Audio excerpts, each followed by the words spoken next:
Duolingo knows learning a language is hard, so we made it. Alright. Oh god, I just spilled coffee. Immediately. 1 second. This is a Rubik's Cube, and I have no idea how to solve it. This one time, when I was 8, I was spending an entire weekend trying to solve one of these, and I figured out that if you just take the colored stick.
This is an embarrassing thing to admit out loud, but I've recently found a great guilty pleasure that I've been consuming like junk food. It's those ridiculously cringe podcasts where a few dudes, pseudo-intellectuals, bring on a bunch of women and have the worst debates of all time. It's a forsaken wasteland where normal thinking goes to die. A thunderdome of delusion. It is brain melting. It reminds me of those old PSAs for the dangers of smoking cigarettes, and they'll like open up someone's chest and be like, "This is what your lungs look like when you smoke," and it's like yellow and oozing, covered in this like disgusting.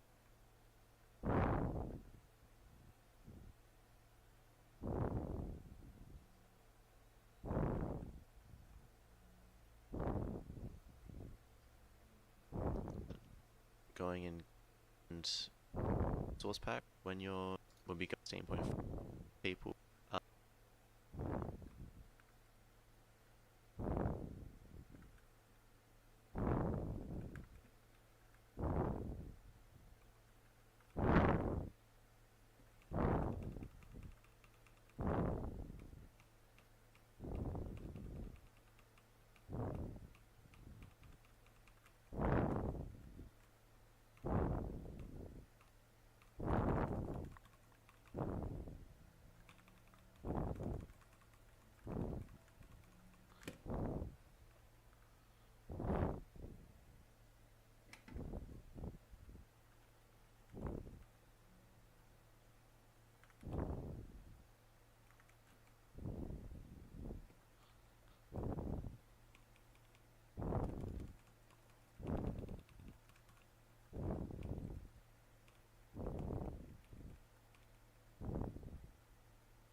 deliciously cheesy.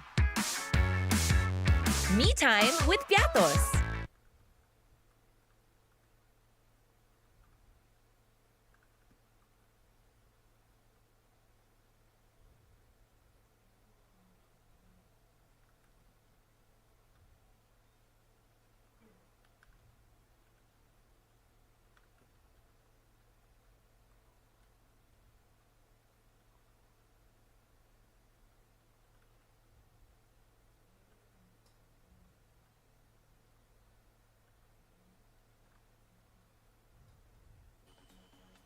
Graph.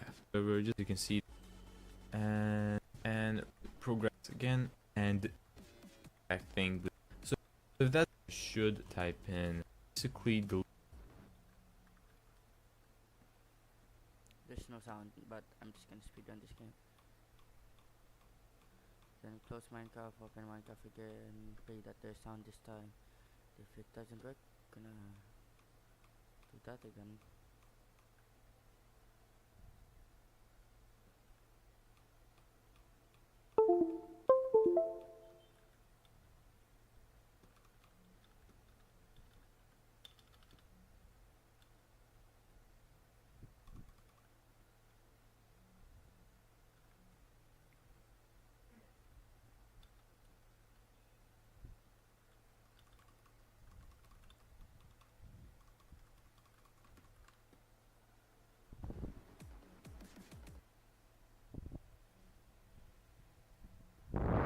To the port setting. Can you see that?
That hurts. I'm trying to combo this guy.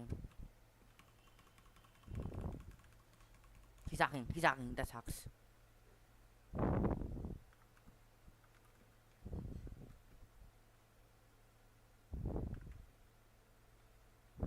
Gonna keep trying. Never gonna give up. Never give up, never what?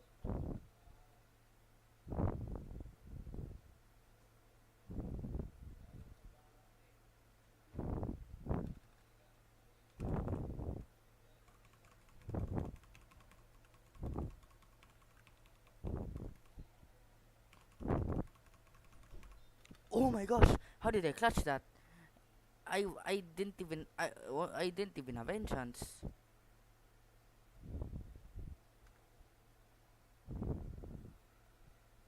Thing slime, and it's very fucking yucky.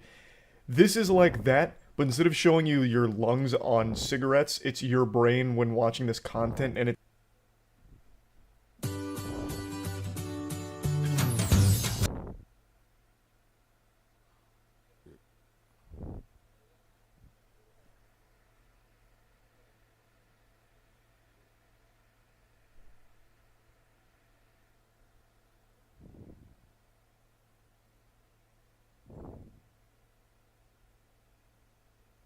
In order to watch and understand this video, you need to set the view on Indeed. So YouTube generally, of course, recommends videos based off of percentage viewed and watch time. This is, of course, a great sign that a video is good and not clickbait. But my video is going to break this metric by having double the watch time for each viewer. Watch time is the time that you spend watching a video. So if you watch a 4-minute video at 2 times speed, you've only added 2 minutes of watch time. But my video is going to break this metric by having double the watch time for each viewer, because you're, of course, watching this at half speed. For every 1 second of the video, you're adding 2 seconds of watch time, which effectively doubles the watch time that you add as a total. So instead of watching a maximum of 100% of the video, you're now able to watch a maximum 200% of the video, all thanks to watching it at half speed. Now for the YouTube algorithm, this video is incredible. You love it so much you're watching it twice as hard, and that's a sign that it needs to be recommended to way more people than it logically should. So thanks to your viewership together, today we're breaking the YouTube algorithm. Feel free to go to the comment section and write down which view you were on this video, because it's likely to grow very fast and introduce thousands of new people into the wonderful world of exploiting everything with the spiffing Brit. That's why Google makes videos to make you watch at half speed. Yes, or no? You obviously like this, and lots of audio visual quality makes it a much less comfortable viewing experience. But if you still want above 100% audience retention and watch time, then why not try out YouTube Shorts or watch my live stream of many exploits where we explain how to break audience retention on streams. And there we have it. Today, ladies and gentlemen, we're going to break YouTube. We're going to do it gloriously, and it's all thanks to you. So let the chaos commence, as this glorious video redefines YouTube better. Not at all, because no one else is going to do this. It's just too silly. But hey, I'm British, so it pays to be a little bit silly. Let the carnage commence.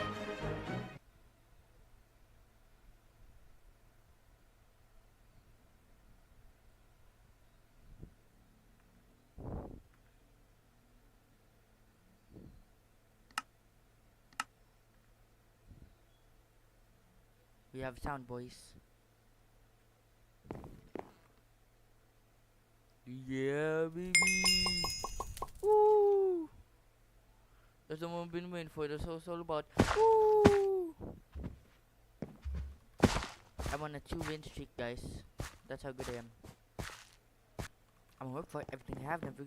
Somebody physical boy, you're never gonna be capable of this. I'm beginning to feel like I'm gonna get my 200 win. So right now I have 199 wins. So if I get a win right now, then I'm gonna get my 200 win. 200 wins, yeah, baby.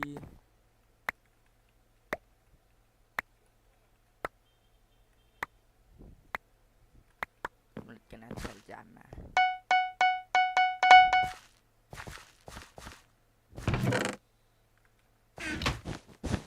Bop, bop, bop, bop.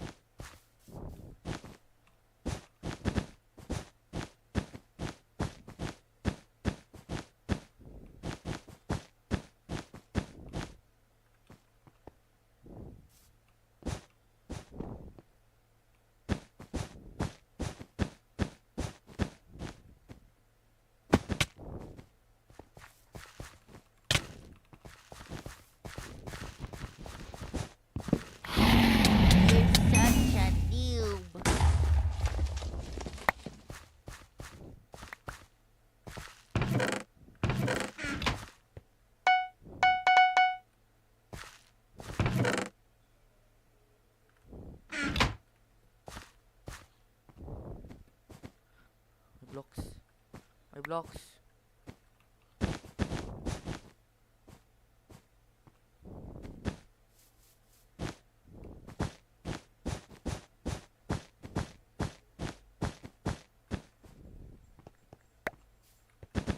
I'm gonna get sharpness to become even more powerful. 500 to win. Because I'm cracked at this game. That's a fact and not a cap. Please, I have bars.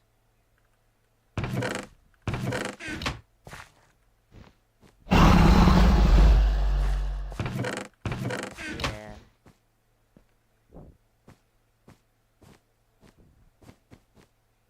No, no, no. Bro, I act like I had 9 emeralds and 4 diamonds in my inventory, and all I had was a stone sword and 60 wool. Not even 64, just 60.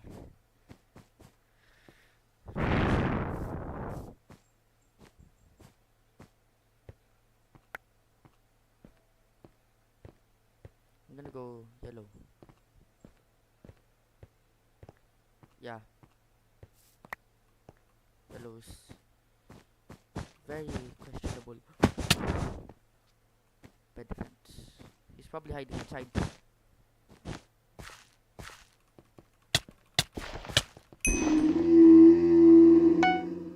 Maniac miner and then. Oh boy, better calm down.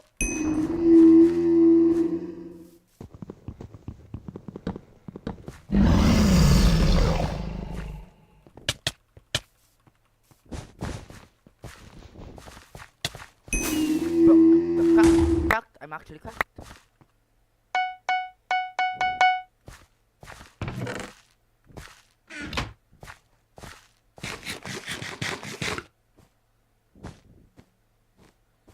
Just too good. Just too good.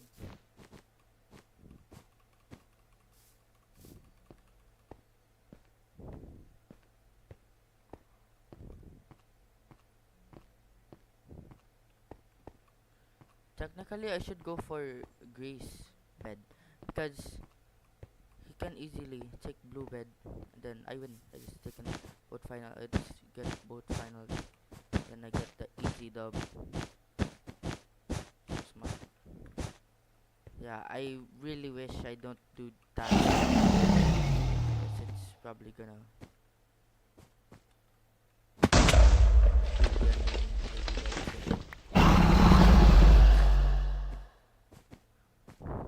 It's basically stuck there because there's like no bridge to mid. He has to bridge, and I'm gonna be faster than him.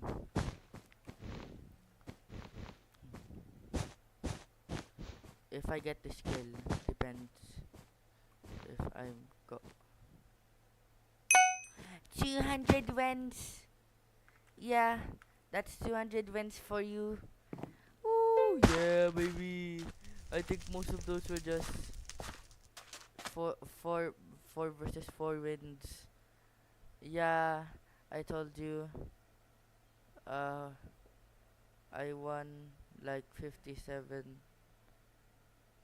Yeah. Woo, yeah, baby. Got 75 lifetime wins then. So yeah, that's just it. See ya.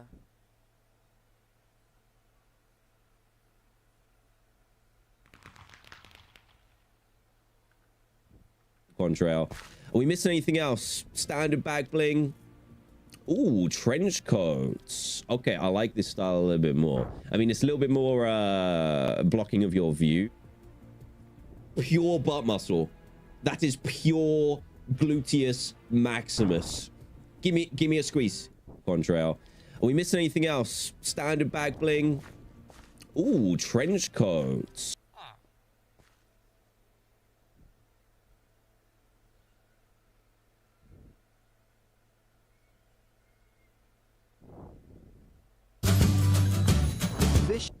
What happens when you get 3 of the most uninteresting, out of their prime frat dudes in a room? They make a podcast. And like all other alpha podcasts, they focus on shitting on women. But this time, the unique selling point of this alpha podcast is all 3 of them rolled a 0 in the charisma stat. Between the 3 of them, they can very rarely form a complete sentence. It's like a game of fucking Mad Libs because they can't help but keep interrupting each other, and the one time they brought on a female guest, I think she maybe got 3 words out before they kept like dogpiling on every single breath she took. It is an outstanding disaster of insecurity. It's also adorable how hard they all try to appear as like this peak sigma alpha masculine specimen. This is a podcast I'm sure none of you have heard of. I only found it because a YouTuber named Chad recently made a great video on it, and I knew I had to dive into it and watch more of their content. On TikTok, they're a bit of a laughingstock. They're just a fucking punching bag for most people to insult for good reason, obviously. So I wanted to watch more than just like their best moments montages where it's like, women cheat more than men, those bitches. Like I wanted to watch like the actual full context and full episodes. They have 3 right now, but it was so hard to watch them because every time they try and speak, it's like a kid who gets called on in middle school to stand up and read in front of the class and they're nervous. They just drone on and on, getting lost in their own sauce, forgetting what they were even talking about. They just keep fumbling over words and they just keep placing new filler words in there and it makes no fucking sense. It's like, I have no mouth and I must scream some dumb shit, but they just can't do it. Let me show you. Yeah, plus like too, when you're in that bracket of fucking really financial, I'm not, you know, but one day I will be, when I'm in that bracket of like being fucking rich as fuck. Right. I feel like, you know, especially like I don't know, like a lot of dudes get played for their fucking money, and yeah, a lot. and they get made look like fucking fools. Because after a while too, you know, money can only get you so far with getting pussy and shit. Well, it depends. At the end, and it's true, and like they'll be like, oh fuck him, I'm tired of him, fucking housewife. That bitch was plotting. He was plotting from the jump. You know, and what's funny because I But was that's like, her personal need. yeah, which right. I don't That's what I'm saying. So Yeah, like, fuck that. why are you gonna use my money that I fucking made to do something? Yeah. If you want money, you ask for it, and I'll gladly give it to you. Yeah. Because I don't want you if we're- sneaking money out we're the day. financially fucking way better off than most. Yeah, yeah. But yeah, just don't like fucking. Yeah, I fucking agree. But like, This was from the timeless classic Women Cheat More Than Men, their biggest episode and a real hit. I couldn't watch the whole thing because this is the whole thing. Stretch this kind of conversation across an hour and 15 minutes. It's impossible to sit through. It literally sounds like someone skipping through dialogue options in like a Fallout game. It sounds like you're just listening to William Shakespeare in Old English and none of it's making sense. I want to know what your boyfriend brings to the table, or what you expect him to bring to, or even any man. Not like we don't have to like focus on your guy, but just any. What does a guy have to do? Respectful. Okay. So looks don't play a role in the first part. There you go. Let her go. Yeah, let her go. Relax, buddy. Let her go. This was a really big moment for the podcast. They really went out of their comfort zone and brought a girl into the boys club in order to get deeper insight into females. Unfortunately, she wasn't able to really speak that much because the crew didn't really like when she'd talk. So like right away they just ask, you know, what do you want in a guy? And she says respectful. The fucking room goes silent and one dude's like, so looks don't matter then, huh? Like he's just so deeply offended off rip. All three of their minds were blown. She said respectful, and one guy just, his whole soul is crushed like, what about looks, huh? What about looks? Are you lying to me, you crazy fucking harpy, huh? You come onto my podcast, you old battle axe, and you're spreading fibs? No, respectful doesn't exist. Not even a real word, not a thing. Looks, that's all that matters. That's what I've read on the forums. Don't fucking lie to me again on my own show. I say, if my wife lets herself go after I have kids with her, if I'm gonna tell her once, if you don't get your shit together, I still want to be sexually attracted to my wife, my spouse. But if you Even can't girlfriends. do that, girlfriend too. If you can't do that, I'm out. All three of them are pretty dumb, but this guy right here is like the superstar imbecile. Every time he says something, it's the dumbest shit. He was the guy that immediately got offended when the girl mentioned the word respectful. It was like a fucking vampire getting hit with sunlight when he heard that. He just started like melting and like in pain. All he cares about is looks and pussy, from what I gather. That's his whole personality. And anything that challenges his belief that looks are the only thing that matter in the world, he takes great offense to. So this video they disabled comments on because they were getting clowned on ruthlessly. And, you know, very un-alpha-like to be a coward and disable your comments. They're keeping the video up, and apparently they had a response to it, which they took down because they also kept getting clowned on with that. Can't confirm because I can't find it. Yeah, his whole point is super goofy. So my wife has kids with me, and then she stops getting hotter, and I don't find her hot anymore, and that's her fault. I give her one chance. If she doesn't fix herself, I'm out. Aging is cringe. So when my wife hits 40, I'm leaving her ass, and I'm going back to dating 18 and 19-year-olds. I can barely see.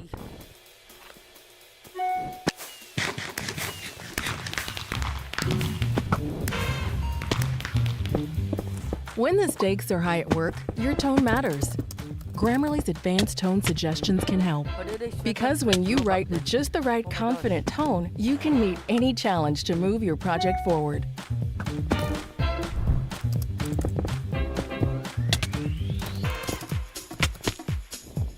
Grammarly's advanced tone suggestions can help you find just the right personable tone to motivate and build trust with your team.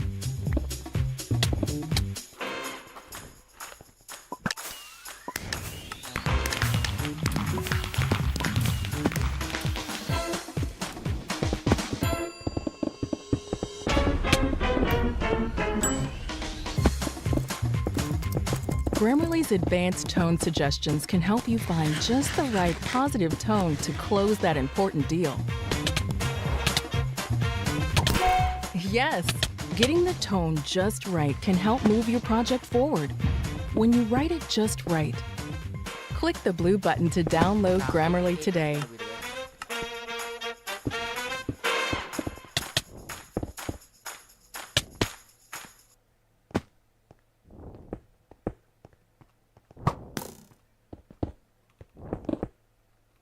I mentally checked out of my last relationship for so long. But I don't want Before to you broke up? Yeah. But another point. Goes the fucking show. Another point. No, but another it doesn't point. say anything. Hold No, up, it's hold not up. like anything bad. No, But no, it's not like you. after Hold everything up, I'm I've gonna been let you through. finish your point. I'm gonna let you finish your point. Guys at home watching, if you're fucking, once you'll know when your girl's mentally checked out, and when she's mentally checked out, she'll entertain any dude. I'm not saying you. There's always exceptions to the rule. I'm saying they'll entertain dudes. They'll fucking even cheat on them. They don't give a fuck because once when their mind's gone, the vagina still could be there. But once when the mind's gone, the heart's gone, they are done. There's no coming back from that. So like, you know. Oh my god. He's absolutely right! Oh! He just blew the case wide open. I fucking love that this dude immediately interrupts her for the millionth time just to make like an absolute nonsense point. The vagina might still be there, but the heart's gone. The soul went to hell. And now she's cheating on you there. Right? And the Avengers music, oh, it just sounds so good. It's like he's making the most profound speech of all time. Like, hey, shut the fuck up real quick, lady. I know I asked you this question, but now I'm talking. Cue the orchestra. Hey, cheating. And pussy. What's up with that? I genuinely just can't wrap my head around this whole thing here. I don't even know what he's thinking is going on right now. He thinks he's being so deep and profound and like this is somehow supposed to be inspirational, but it's not. It's not even close to anything at all. No, I got this right here. I got this right here. Women preserve their value. Men create it. Let me explain. Exactly. Guys care about a girl's past. A girl cares about a guy's future. Just like if your boyfriend. Hold up. I have no doubt the three of them are pretty close to illiterate, but what that guy's saying right there is verbatim what all of the other YouTubers who are alpha males try and parrot. They all vomit that exact same line into each other's mouths, and just like Ouroboros, just keep eating each other's asses for all eternity. That whole men create value, women preserve it. Guys care about a girl's past, girls only care about a guy's future. They treat each other like anime protagonists. It's literally r/I'm 14 and this is deep. This is literally sad Facebook statuses from 2010. It's very clear that this guy in particular was very deep into the whole pickup artist community or whatever, because this shit is the exact verbatim shit that they all said in their seminars. I've watched a lot of those on YouTube nights on stream because they're really fun to laugh at. And to a certain extent, I do feel bad for this guy because he got fed this so much that now he's adopted it as a truth, and the cycle just continues. Hot topic. Very hot. Girls cheat more than guys. Oh fuck yeah! Girls cheat more than motherfucking dudes. I was waiting to say that, bro. Period. They're sneaky. 100%. It's my personal mentality because I'm better than everybody. Yeah. I'm not an NFL player. I haven't been to the moon. I'm still.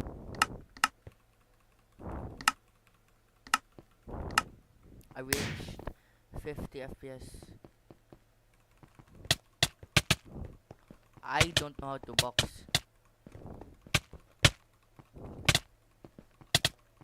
But we're gonna see.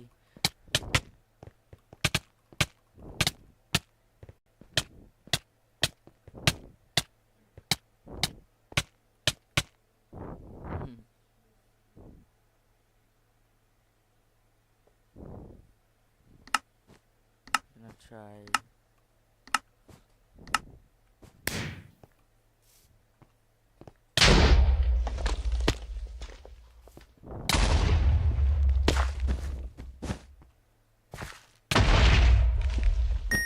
I hate everything. It's so hard.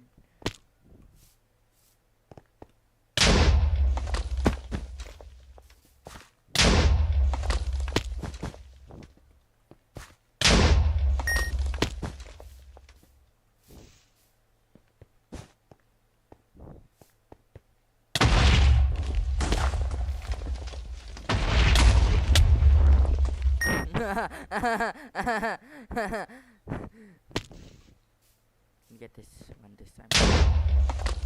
Drop. Little bit of bop it. Drop it. Mbappe's secret. I honestly don't know what I'm saying. I opened my inventory, so can you like stop distracting me?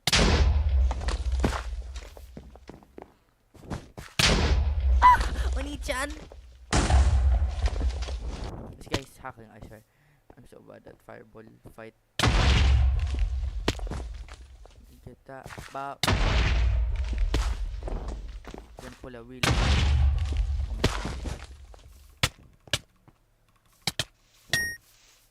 Destroyed my mods.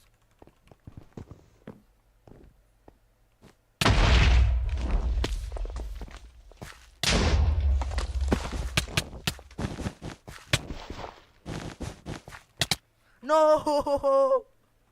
He's hacking. That's my point. He's hacking. That's how he's so good. He's hacking.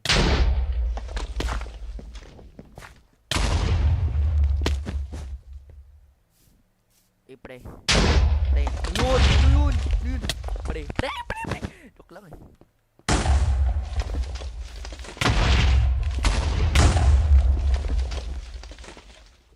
Nah, I'll clutch this.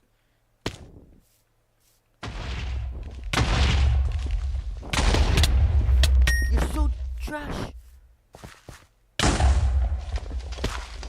Gonna TNT. 1, 2, 3, 4. 5! That's how you TNT jump.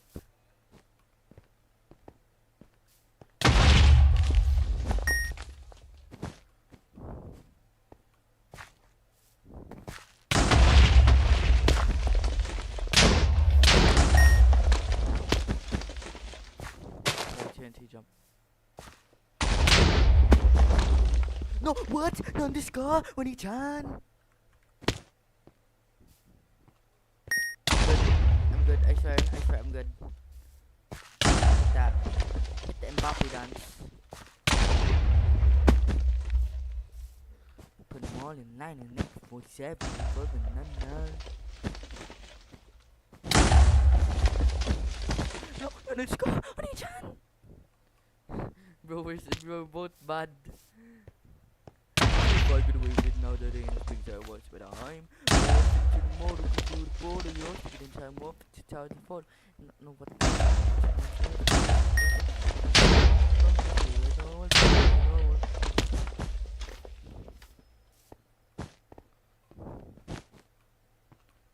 Confounded me.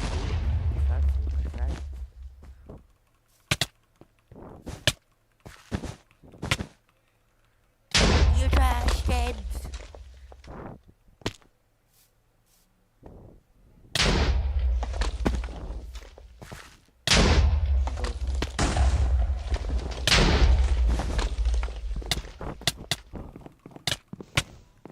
No! That would have been such a good clip. Okay, never mind. I haven't even gotten to his base yet, but he hasn't gotten to my second yet. So I have a little bit of an advantage. I'm gonna change it up a bit. A. He didn't expect that. He didn't expect that.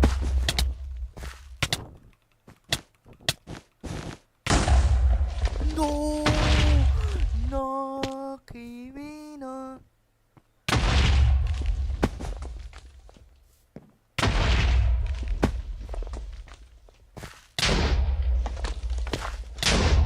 Let's go! Oh, he's hawking. He's hawking. Yeah, now he's bridging.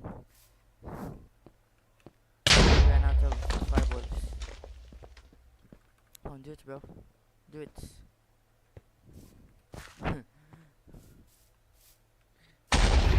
Stop hacking. How did you fall for that? You're so dumb. Ah.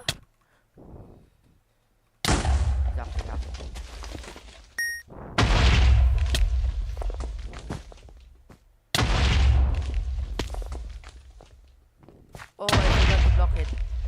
I can barely butt flick. Like, why can I barely butt flick?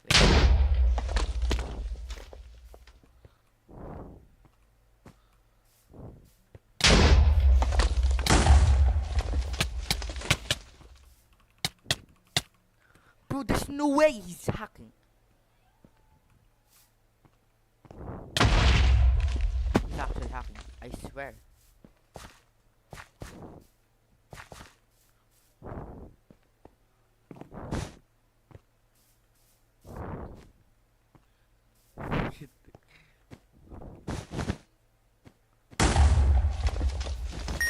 Trash.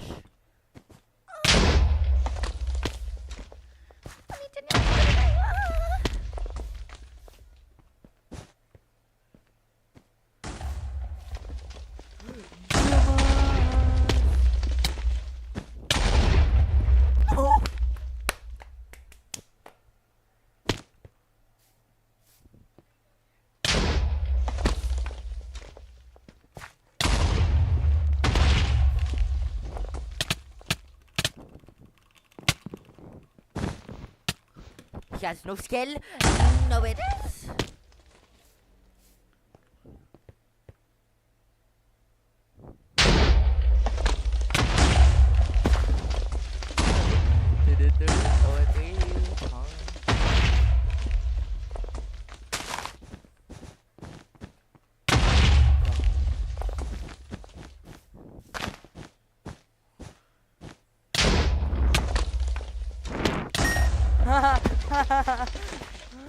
Dumbass.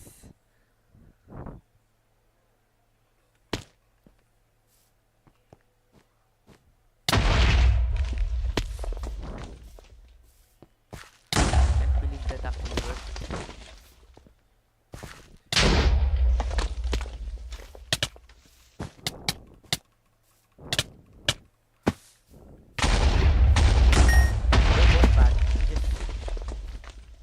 Worse.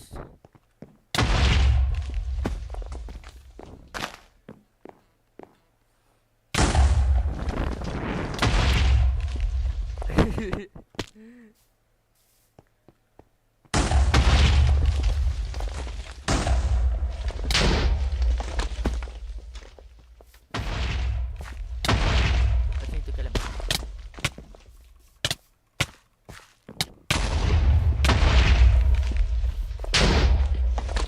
There's like 0. He has like 500 ping. Yes, I know he has like 200, but it's the same. I actually don't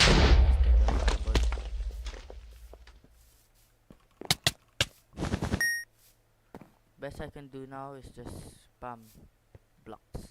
I'm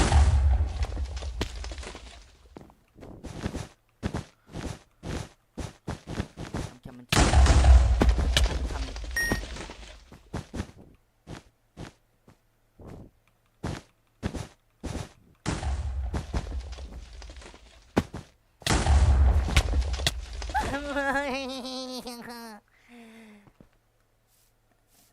Why is this such a hard game? I need to turn off Vignet.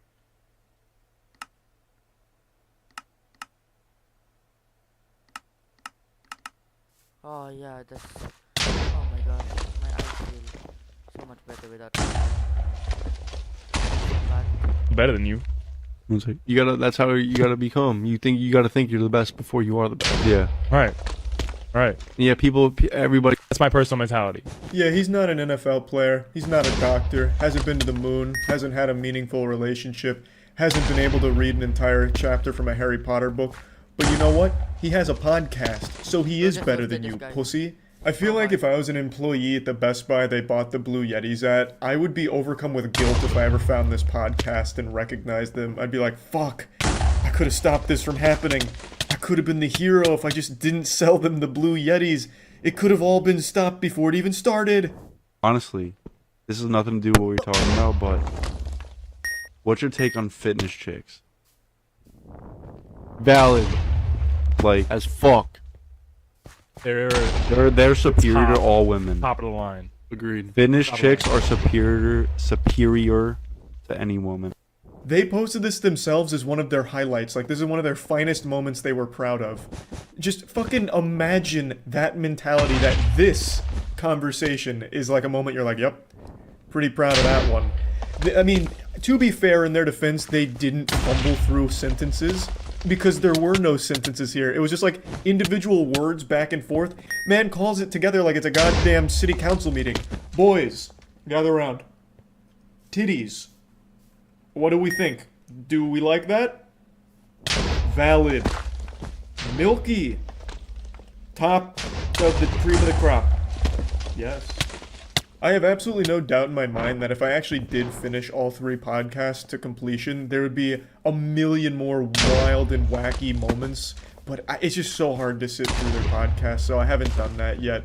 So these were just some of the highlights that I found. These are the ones that were posted on their own TikTok, and as well as just a couple of moments that I skimmed through their podcast.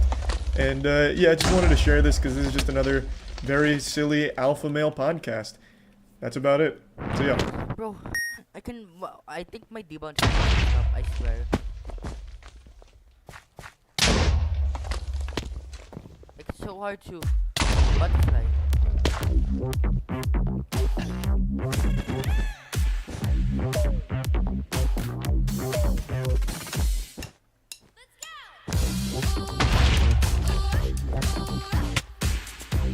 I just hit him with ladders.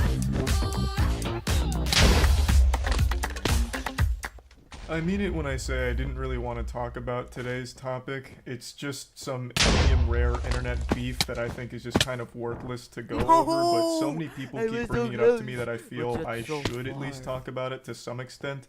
So I'll go ahead and cannonball into the septic tank and doggy paddle around for a bit. The main topic involves a banned YouTube creator that I'm sure you've all heard of before. His name is Sneeko. A lot of people compared him to like a diet Andrew Tate. He recently got banned, and he still does make content elsewhere. And recently he started targeting me because I made jokes about his friends on the Fresh and Fit podcast, whom I think are beautiful clowns that do some very silly stuff that is entirely entertaining to make fun of.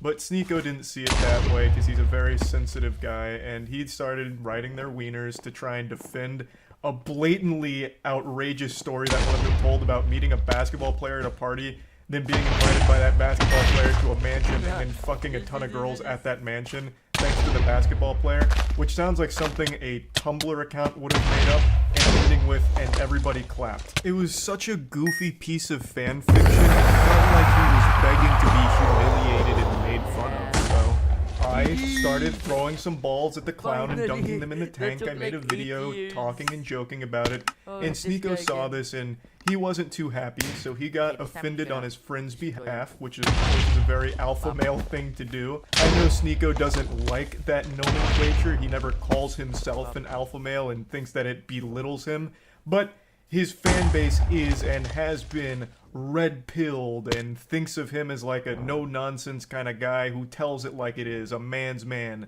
And yet Sneeko cries more than the guy who calls himself an alpha male and then tries to sell advice to desperate, lonely men. Hey guys, it's your boy Fresh Prince CEO. Open up my software. The only thing more pathetic than a guy who calls himself an alpha male is a guy who calls himself an alpha male and then tries to sell advice to desperate, lonely men. Hey guys, it's your boy Fresh Prince CEO. And today we're going to talk about all my W's. Stay tuned for it. I love intros like these. You get some like wacky wubby dubstep kind of shit going on there with a dumb intro. It is so nostalgic. Takes me right back to 2011. Anyway, this is the Fresh and Fit podcast. The entire purpose of this show is to bring women on to insult and belittle them to their face, while also preaching that men should have the right to cheat on their significant other as many times as they want, whereas their significant other isn't even allowed to look at other men. They have to go in public with like fucking horse blinders on, and if they even so much as glance at a dude, you need to kick them to the streets immediately because they're a fucking disgusting, worthless whore. It's a lot of horrible, abhorrent shit that they talk about, and I'm sure you've heard of them or seen them before because I've had so many viral clips over the last year of them getting dunked on by the guests they bring on. I'm pretty sure the two of them have a humiliation fetish, which is the reason they keep this show running, but they're also kind of like the Voldemort of YouTube, at least they were for a little bit. They used to copyright claim and copyright strike anyone that would make fun of them or joke about them, saying that it was damaging their brand or making them look silly. even though they themselves are the clowns in their own circus. They're making themselves look fucking stupid. They never actually won any of their strikes or claims or anything like that. They all got overturned. But still just absolutely cowardly pussy behavior from people that claim to be alpha males. But anyway, I'm not here to talk about Fresh and Fit as a whole or the entire production of it. I want to focus on one video they posted in particular, one that I still think back on with a little wet spot in my trousers.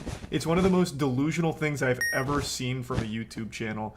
It's one of the hosts that is telling a story that is completely made up, just obviously fiction. He is literally making up fanfic on par with My Immortal, in a way that makes him look like he constantly fucks.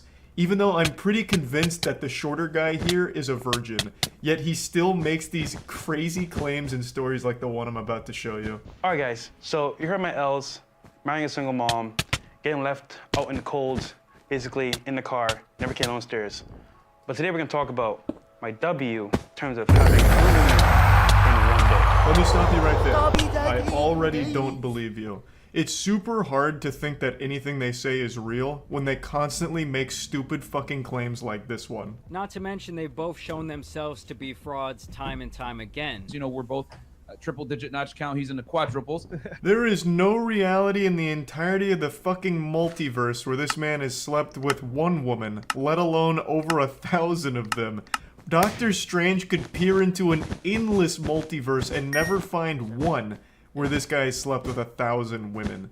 They just say a whole bunch of made-up bullshit constantly. But I met this guy at a pool party. He's an NBA player. I won't say his name for some reasons, but you know, he's a pretty top-tier guy, high-value guy, right? I'm at the bar ordering drinks for my friends, and he says, "Yo, bro, what's a good spot to go party at tonight?"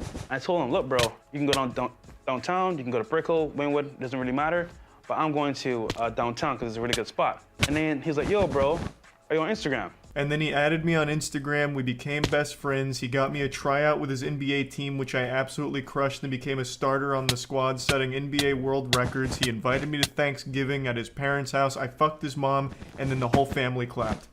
That would be more believable than the story he's about to tell from here. I was like, perfect, yeah, I am. So I give him my Instagram, and lo and behold, he followed me, he said, "Wait, you know this chick?" So he pulls up this girl's profile, because you can see who's following someone that you just added from like the following list. I was like, "Yeah, I know her, bro. I used to like do her back in the day." He's like, "Damn, that's my shorty want to come in town."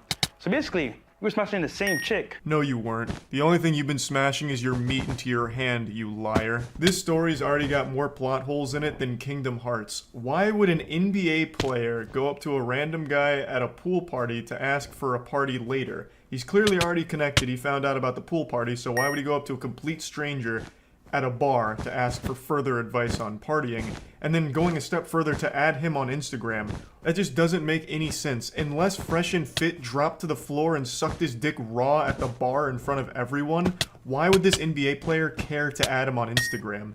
NBA players, celebrities, they don't follow like anybody at all, except for like actual close friends or business partners or something like that. So why would he add a complete stranger who he only asked one question to, "Where should I party?" And past that, why would he then check who this new guy was following? Hey, pardon me, I couldn't help but notice that this girl that I'm piping is being followed by you. Are you that creepy stalker she has a restraining order against, or like what's the deal there? Are you guys friends? Oh, you guys used to fuck too? Alright, fist bump. We just became best friends, let's go. So he's like, "Yo, dude, you know what? I'm having a mansion party, like, the next day. Come through, I got you." All this time, you know, we linked up the same night at the party spot I was going to. We connected, and funny enough, we dated the same girls, like a bunch of them. It was crazy, you know. Like we always say, me and Myron, a lot of these girls share the same high-value men, and they run around in the same circles, right? You have the gall, the chutzpah, to sit here and insult not only the intelligence of your viewers, but insult God himself with the claim that you and the NBA player were having sex with the same women. Do you honestly expect anyone in the world to believe that? And then to have the audacity to make the claim that women go for the same high-value males? You are somehow putting yourself in the same ballpark as a fucking NBA player. You who runs one of the most laughed at podcasts on the internet since the My Little Pony fan club radio show. You think that you are a same level of high value male as an NBA player? fucking mind-blowing. I'm at his management party, right? There's like 40 girls and like 5 guys. In my head, I'm like, yo, real talk, this is crazy. Like, I've never been at a party where there's been this much girls compared to guys. So I'm like, yo, how's this gonna work? He says to me, yo, come through, bro. So he's like, yo, pick 3 that you want, and I got you. I was like, 3 that I want? Is it like a buffet? Shoot, I'll take it. Bro, this does not sound like an NBA player. This sounds like human trafficking. Pick any 3 girls and I got you. That should be like setting off alarm bells in your head, I would think. What might have happened is some guy came up to him and lied like, yeah, I'm in the NBA, I'm also ex-Special Forces, over 500 confirmed kills, and I fuck on the daily. In fact, hourly. In fact, I'm gonna be late for a threesome right now. But yeah, anyway, just going back to fresh and fit lore here. So our boy is now at a mansion with 45 topless babes, big asses, sodden, dripping vaginas, and every single one of them has his name shaved into their pubic hair, I bet. So I was like, yo, I like her, her, and her. He goes talks to them, calls them over, and I kid you not, I got a bedroom for you over here, do your thing. I'm like, what the heck? Is it that easy? Bro, so bro, you were what 2 happened HP, was, how did like, you... I talked to them real quick, they were mad cool, and legit, guys, I could have a threesome with them, but I was like, yo, this is crazy. Like, I had no idea what was going on. I was like, yo, this is too much for me.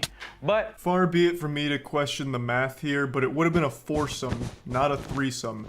Unless, of course, the 3 girls fucked each other and then told you to just go far away from them, like hide in the bathroom or something, which I imagine would have happened. Also, he speaks fondly of this event, but I imagine this was one of the worst days of all 3 of those women's lives. Assuming, of course, this story is real, which it's not, I'm just suspending disbelief for a moment. Obviously, he is literally making this shit up as he goes along. What happened was, I did my thing with one of them, came back outside, hopped in the shower real quick, talked to the other one, went back in the room later on. So basically, I had 3 girls in one night. It sounds crazy, guys, but there's a whole other world outside of the regular dating circle where guys of high value can actually like set up certain things that regular guys can't. What an incredible story. I can't wait for the sequel. Fresh and fit in the goblet of fucking. I don't even understand the title of this video anymore. It's Pull Girls Easily, but it doesn't seem like there was anything easy about this. He met someone that claimed to be an NBA player that invited him to a mansion and then assigned 3 women to fuck him. Like, that's not exactly a lesson that can translate to most people. Of course, it's all made up and shit, but the takeaway here is basically nothing. It's a fucking nothing burger. It's this guy trying to make himself look cool and embarrassing himself. So translate that into like my own lifestyle. No, from Instagram, I say, you know what? I can have 3 in one day. Why can't I do it myself? Learning from Deals on Demand that you guys are gonna learn if you bought the course. We're gonna re-release it soon, coming up maybe like next month. That whole setup there can be done for yourself through Instagram or dating apps. How is me buying your course going to help me fuck 3 times in one day? Is the course just that NBA player's phone number for his mansion of sex? Like, there's just nothing you can really teach from this story you've told here. Nothing translates. There's no lesson. You picked 3 girls that a guy then instructed to have sex with you. And it never happened in the first place, and I hate that I keep suspending this.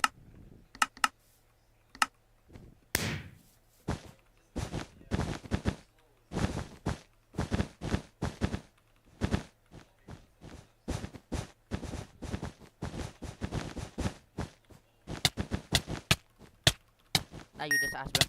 You just asked.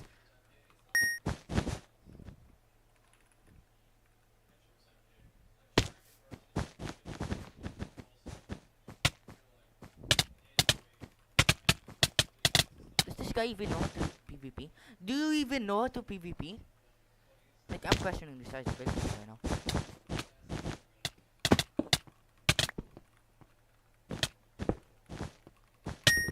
Deads. Rush.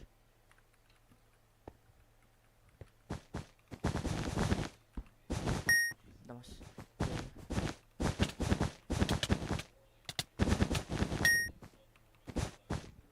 Let's go, he got 1 kill. Frick! Nah, don't worry, he's in.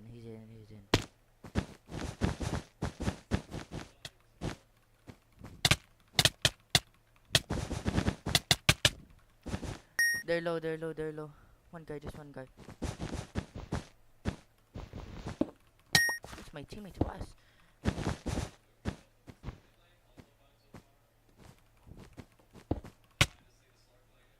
frick! I can't believe I fell for that.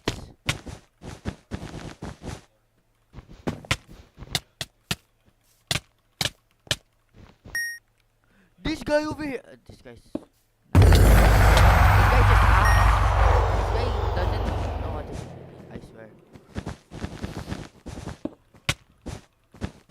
I have to pull out the wikis. Oh!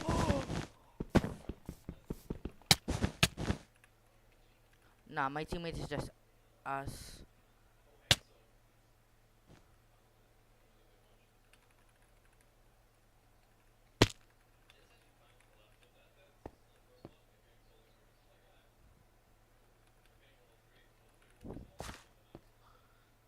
He left. That's how bad he is. Disbelief for even a fraction. About 4 or 5 months ago, there was a TikTok account that I was made aware of. I won't say the name of it, nor will I say the name of the channel that I'm about to talk about here. And as always, please don't go and harass this person. But the TikTok account, it was basically one guy going into these pseudo-intellectual takes trying to break down why women are the way they are, implying that they're stupid and built differently, making them inferior to men, saying things like they can't get close to God like men can, and that they can't be trusted. Just horrible shit. He'd also imply that they only care about big dick and a lot of dick. And like, yeah, the only way to get laid is by having a huge sledgehammer penis. Science confirmed it. It's just like really alarmingly terrible shit. And over time it became more and more clear that this guy just doesn't like women. He seems to just hate women. Just really awful shit. He eventually got banned for it, luckily.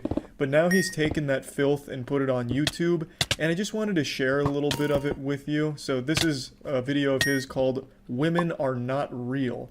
And I don't like to use this word, but this is the epitome of incel shit. Women are the physical manifestation of sensory perception. And in the same sense that when your senses are overloaded in any particular way, whether they're overloaded with pleasure or overloaded with pain, if your senses keep receiving that same stimulus over and over, you are not going to have as strong of a reaction to that same stimulus. None of that meant anything. Everything he said there had actual no meaning behind it. It's just a lot of fucking nothing. You just took a bite out of a nothing burger that this guy fed you out of his ass. He so desperately wants to sound smart and it's just not working. I also can't tell if he's 15 or in his 20s.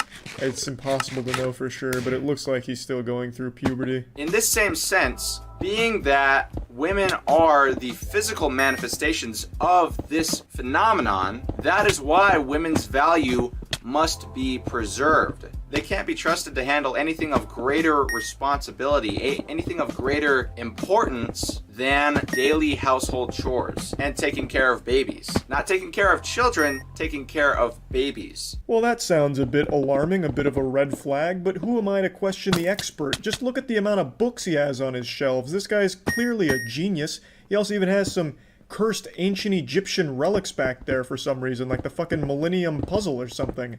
So, I mean, he must know what he's talking about. He seems very, very knowledgeable. When I first heard this, I was convinced it had to be a troll, but the more and more I look into this guy, the more clear it becomes that this guy has just actually been indoctrinated into the incel shit. He comes out right away and just says the only thing women can handle is household chores and babies. Holy shit. Because once babies turn into children, that's when the psychological development comes into place, which far exceeds the capabilities that women are able to provide for the child. But going back to the value preservation, women's value has to be preserved, while a man's value has to be created. Women are born with inherent value, men are born with no value, or next to no value. Oh, fuck. Yeah, men really got the short end of the stick. We have no value compared to women. Who the fuck hurt this guy? I find it hard to believe he's ever talked to a woman, so I don't think he has like a real world experience getting like his heart broken or something, causing this kind of monster he's become. I really think he's probably just been terminally online and then just started adopting the incel beliefs. The reason a woman has inherent value is because her value is based on her fertility. To put it bluntly, that's what it's based on. Women's value is based on their fertility. That's why it's in the best interest of a woman not to waste her inherent value and try to lock down a high value man or a man who looks like he's on his way to becoming high value as soon as she can. That's right, ladies. Time is running out. You're missing your chance with this high-value alpha male. Like, what are you waiting for? Your ovaries are drying up. Your pussy, it's gonna turn to dust unless you let this guy put his dick in it. So, you're fucking up. You're losing a high-value male by waiting around. Come on, he's just right around the corner over there. But like I said, the more experiences, whether positive or negative, that a woman goes through decreases her value because women cannot handle the stresses or the pleasures of life. Yeah, ladies, you're supposed to stay locked in a fucking isolation chamber, a sensory deprivation tank, and wait for this fucking angel to grace you with his huge wiener. Alright? The more times you're having fun, the more times that you're maybe being sad, the less valuable you are. So stop having experiences, okay? Just exist in a fucking ball and wait for this man to ride in on his white stallion with a chariot and his dick and balls out and take you off your feet. So that way he can breathe.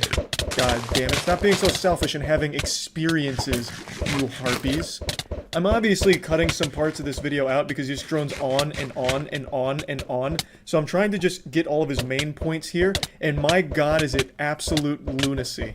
The more stress she goes through, the more she sees the world as nothing more than a negative place. And I've mentioned this in a previous video, but it's because women are not able to connect with God in the same way that men are. Women are not able to renew themselves mentally. They see everything on earth through the lens of the material.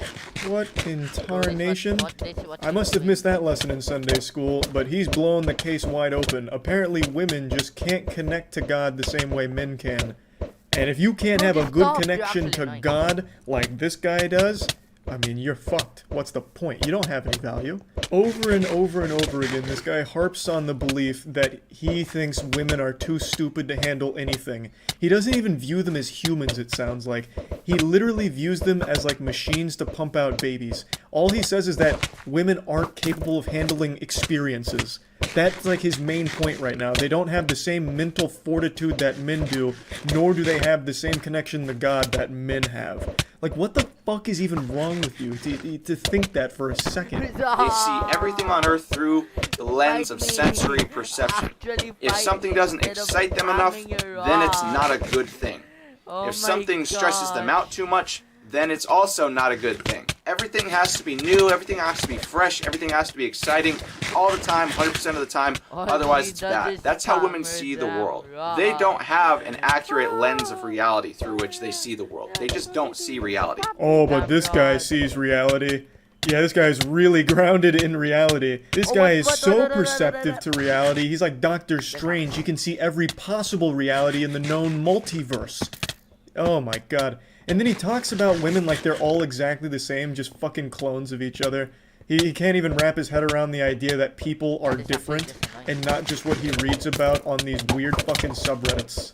They interpret the quality of reality through the type of sensory input they're receiving. That's why girls don't work out. You ever wonder why the vast majority of women don't work out? They are fortunate enough to be born with a nice looking body, and then it just wastes away. They don't work out. They could preserve their body a little bit by working out. Well, you heard it here first from this sculpted Adonis who only films from above the nipples to hide lack of muscle definition.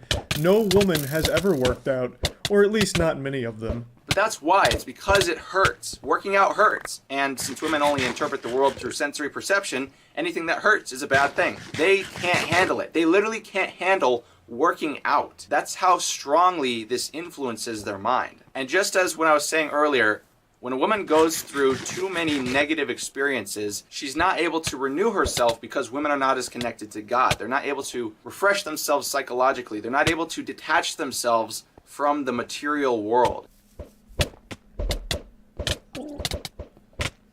Yeah, you suck. Yeah, you just fucking suck. Blows my mind that somebody like this not only exists, but also is delusional enough to post it online. Just literally put his face on this garbage. I can't imagine this is super helpful for him in his career if he has one, or if he's trying to make a career out of getting professionally banned on TikTok repeatedly. So do pleasure experiences. If a woman has the best sex of her life with a guy, she will never be able to enjoy another man again. Oh, so that's what happened here. The old 2-inch glory wand isn't getting the job done? The old skin flute ain't performing the way it used to? Now you just need to find something to blame? Okay. Now we're starting to put together the pieces of this jigsaw puzzle. Even pleasurable experiences are too much for the woman to handle because they cannot refresh themselves. They can't see men in a new light. They can't appreciate different aspects of the man. All they see is whoever gives them the most dick, whoever gives them the most exciting experience. I wonder if this guy actually believes that all women are just this wiener-hungry monster that's just constantly, like, foaming at the mouth for more cock to munch on. But it's never his wiener. You know, like, I can't imagine that he truly thinks that the only thing that matters to a woman is a penis. Like, how delusional. My god. I cut out a really long section where he just goes into divorce court, and to be fair, divorce court's pretty corrupt, like a lot of things. I don't think there's many people that would argue that divorce court is great, but he goes from that right back into, the only thing women care about is dick. Who gives them the most dick?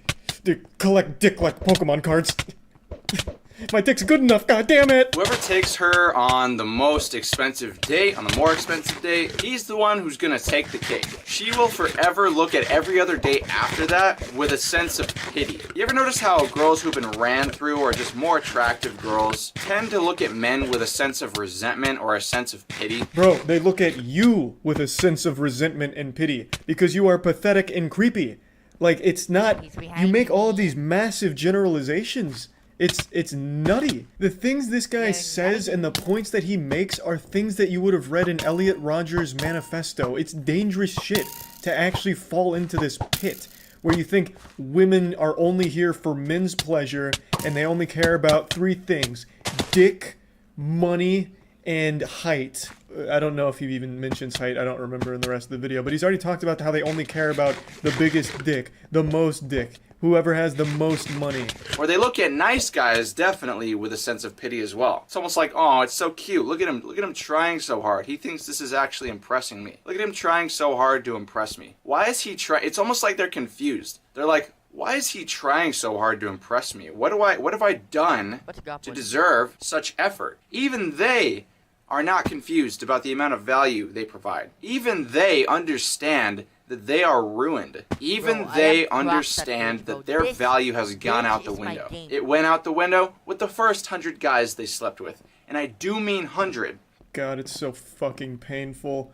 Even women in their dumb, small brains understand that they're ruined because they didn't fuck me.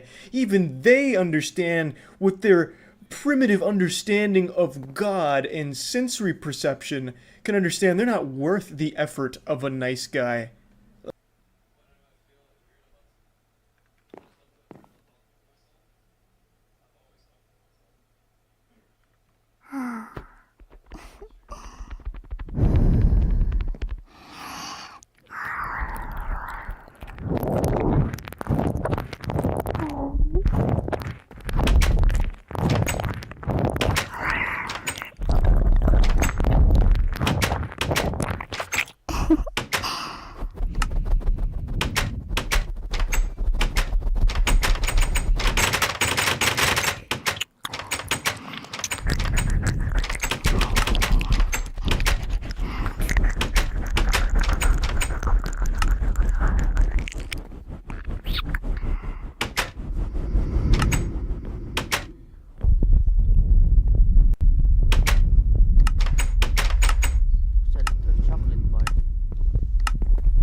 No distractions.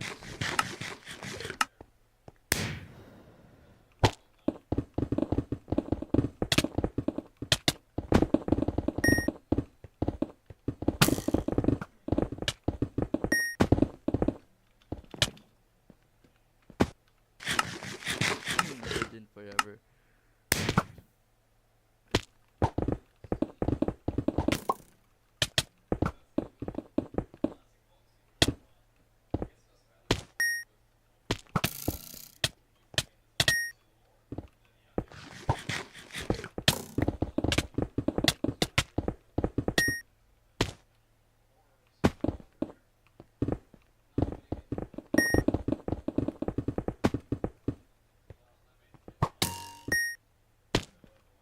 Such a good team.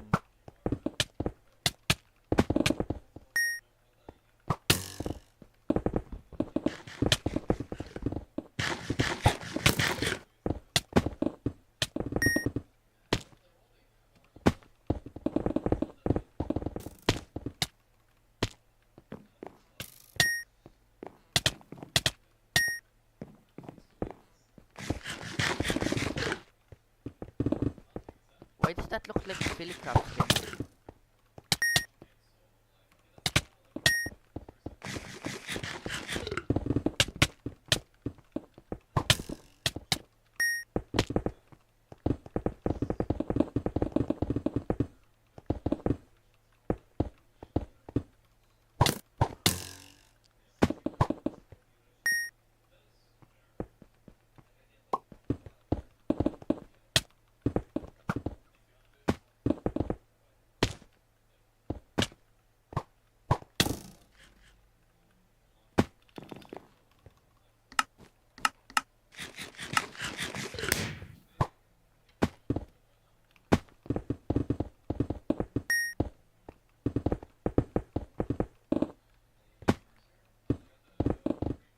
Video session, been trying to MC and doctor into the motherfucking rock. The Hall of Fame, though I walk in church and burst in a ball of flames, so the Hall of Fame is in the flame, that ball of fame, the wall of shit. Back me all the game, the walk of flames. But when again, tell me what in it for very thinking. The feeling boy, so I can barely say it, straight facing boy. Me see master, colleague watching church garden, check placing boy. Boy, way that boy is great, that's all they said, boy. Get a thumbs up, panic, that's me. Way to go from the label of a drilling boy, hailing boy, Silicon boy. I the hell yeah from drilling boy. I'm going for everything I have, the best, but the best, no, but the basic, not the facing boy. Basic boy. Basic boy. You're never gonna be capable of the same, keeping up with the same pacing boy, cause I'm beginning.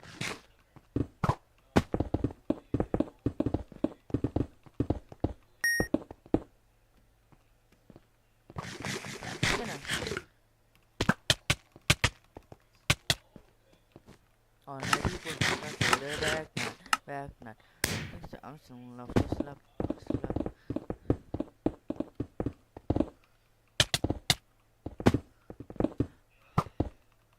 Kneel before general sound. So this plan is good. No, ask God. So you'll be Thor and I'll be Odin, and we're all in an omnipotent. You know, sounds well immediately with his bumps and choking. And I should not be woken. Just a talking head and I'm the walking dead. I'm just talking here, the zombie floating. But you got your mom deep throating. My ramen noodle being cut in common food. I'm a dopamine. Pitch yourself in the arm and pay homage, people. It's me. Honest is brutal, it's honestly feudal. If I don't realize what I do, but I feel these once in a while. Gotta make sure that I'm wearing the strict instructions. Some people sometimes, but you gotta keep a few punchlines just in case we view on side. Raps are looking happy, hungry like it's lunchtime. I know there was time where one time was king in the ground. Goes up like a mom, much guy to a gunshot. Sometimes when you combine, I play with the scum color of mine. Get too big and on sides and on back and sides and from morning line and making for 7 revolving not seems like really now that ain't a big hours, but I'm more into the more looking to the full so the photo I don't know what to say support of the gonna see where down what for me but in the wake of some future they're gonna do that like my fabulous made region man that's a 5 and that's a 10 of the special on the cable channel. AJ on straight to radio station, the right next to Hey Fab. McKelly, that's how I'm gonna touch up Sonic. Some of them double on my YouTube, I'm using one, got a little training, supplement, innovative, and over the rubber. So anything you say, I'm this thing, whatever, that's you got a one for my main enemies do not cop. Like the other guy is getting taken care of, Jaeger, but do not cop is capping me up, you know, filling me up with his cap.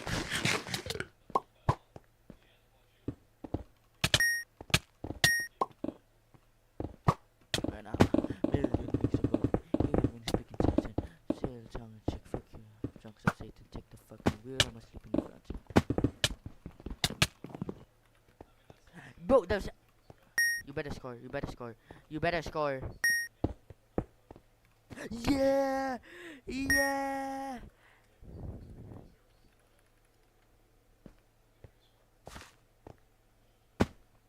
This guy's cracked.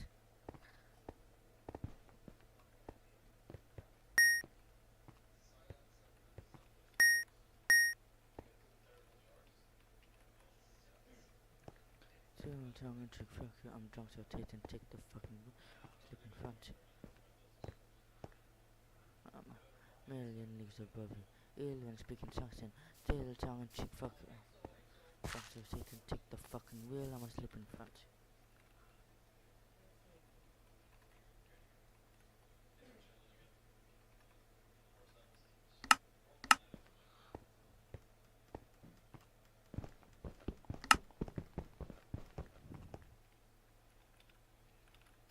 Let's go.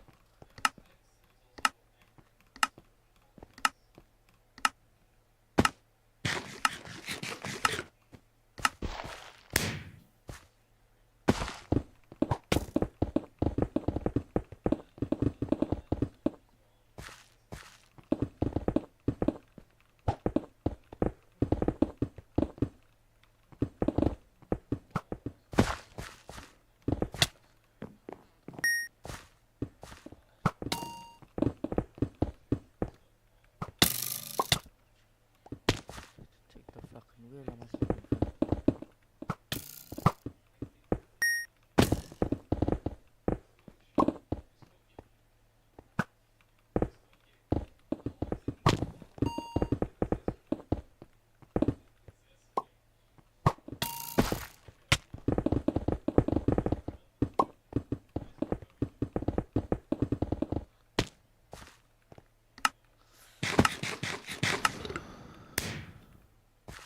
Still tongue cheek fuck your ass. Do this.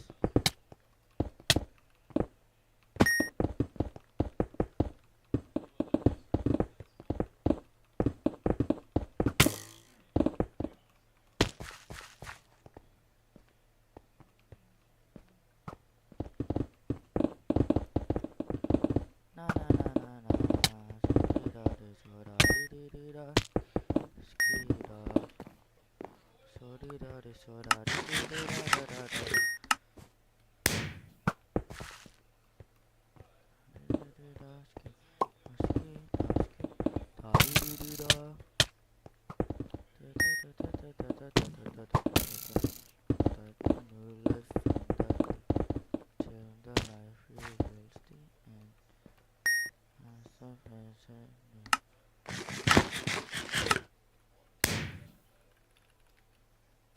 This is my last one.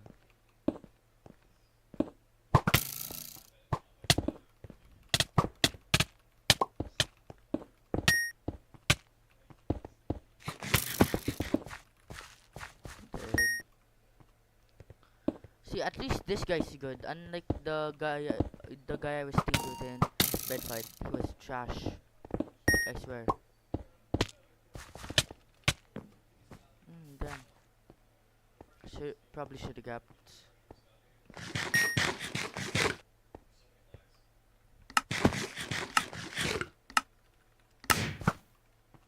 This guy's super good.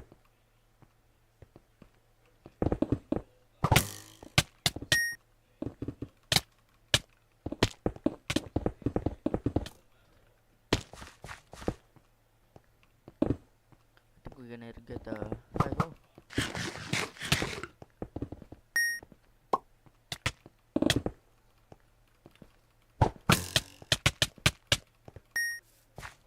At least one guy died.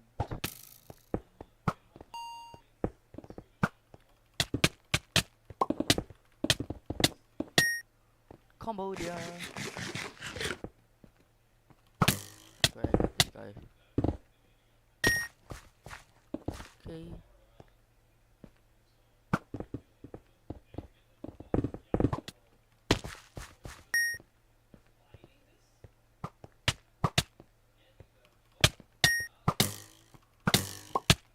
Fighting against Jason and XX Tentation.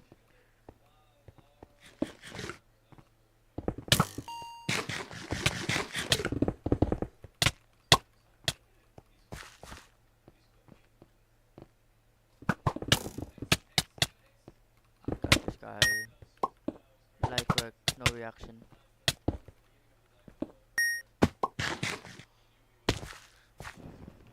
Light work, no reaction.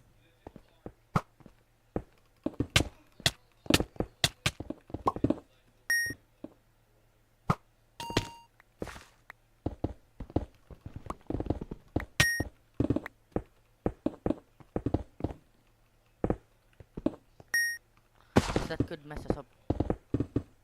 No.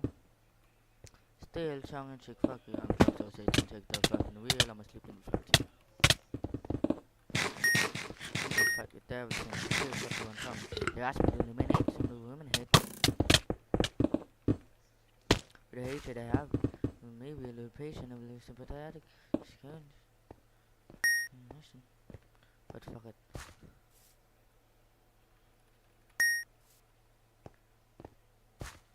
Battle the women? How the fuck am I supposed to bake him cake, man? Don't take him for sick.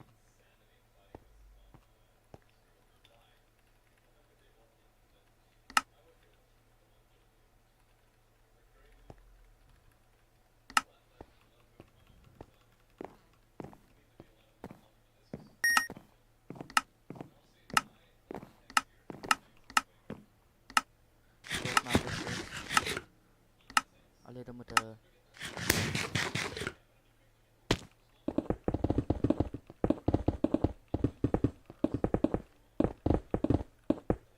with the hippo.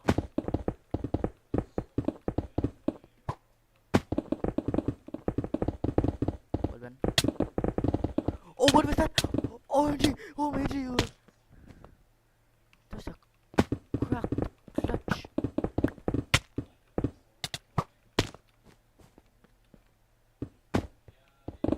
Who's got some skin? What is the guy that was spectating us all this time? I probably had just memorized all of our techniques by now.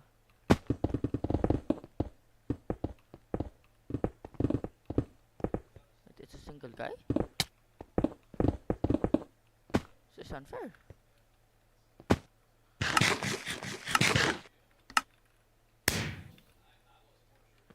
It's a single guy.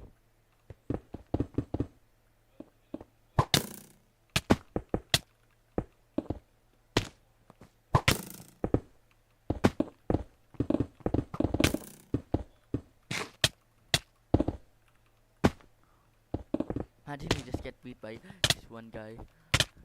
Would be spectacular.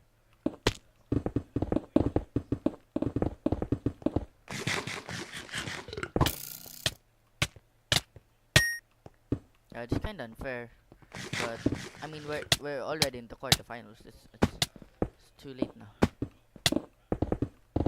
His teammate should have quit earlier.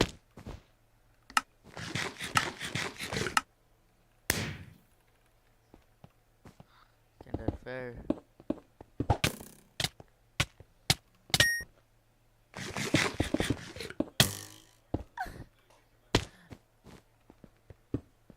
Feel bad.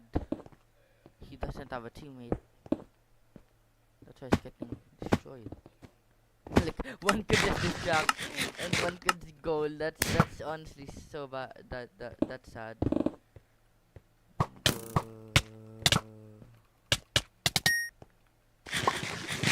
Like there's literally no point in us going into him at the same time. Like goal. Sweet.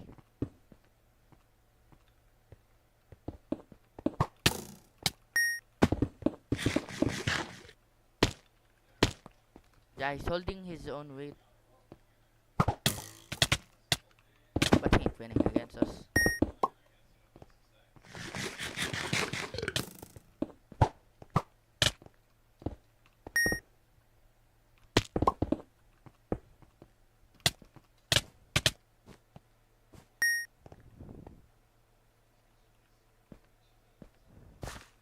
Yano was just gone.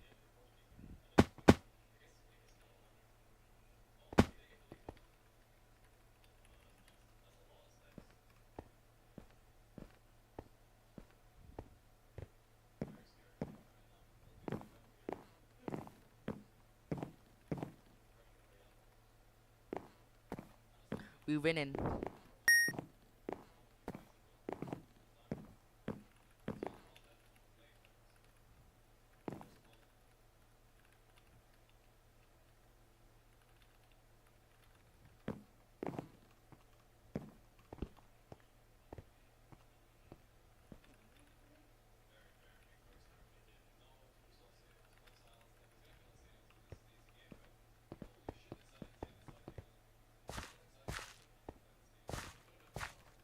Imagine I accidentally quit. It'd be so bad for my teammate. Was part of the Rice Gang, Rice Farmer 2011. I think that's the guy.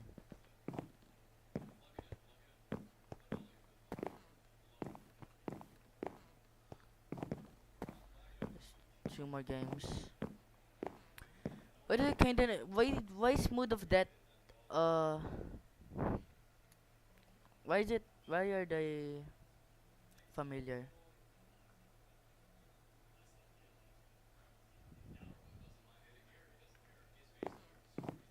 So it's like 2v2v2 on the last one.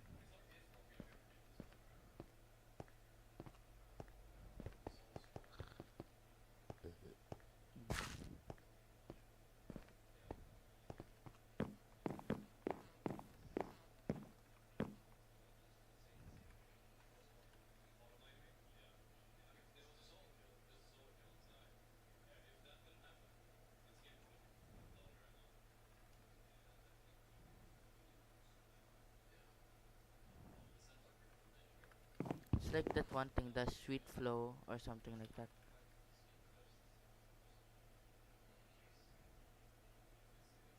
Forgot what it is. Like it's when you don't try and then you suddenly get better. That's all we need. It's actually what I'm doing. I'm not really trying and I'm just focused and I'm not distracting myself. That's how you get better.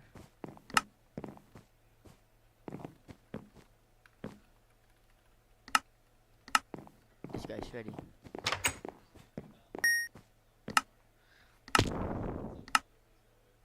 Let's go.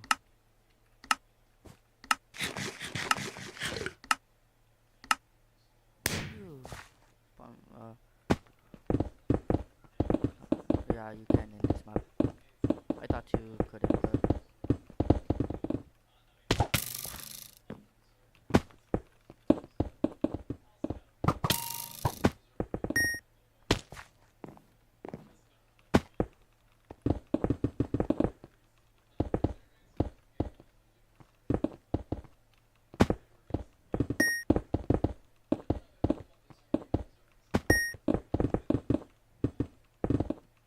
do this fam.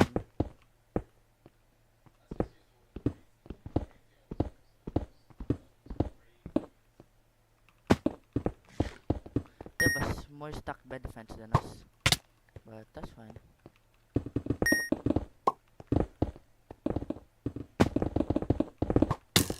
I'm getting deaf.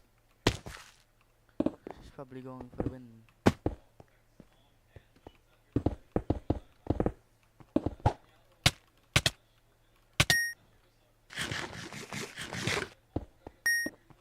She just bought me.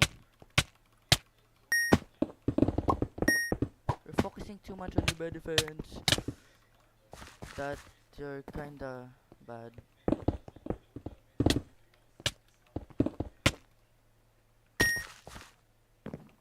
Ah, this is easy. You can do this. You can do this. You can do this. You can do this. I swear. I swear.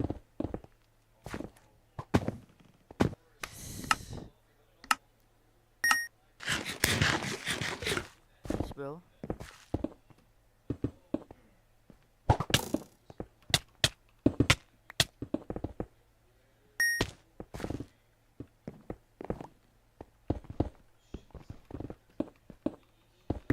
He's honest.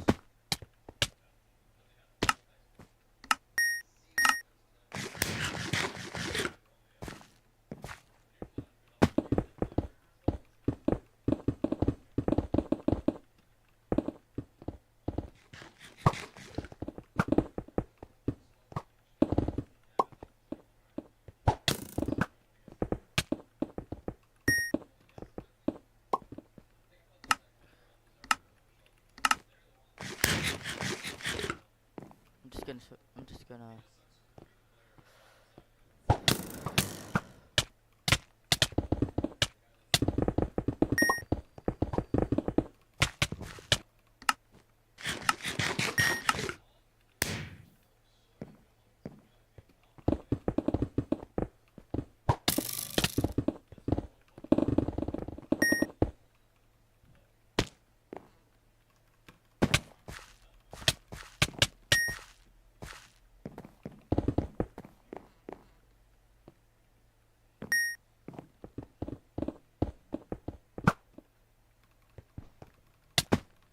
You're not funny.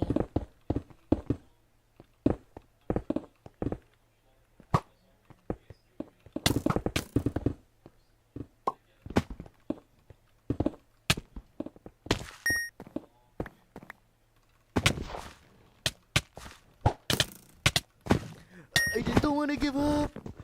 Oh, Kimi no.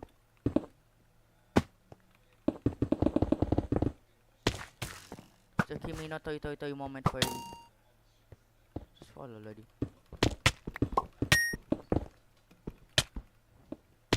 I am the best defense ever, bro. You can't play me no more.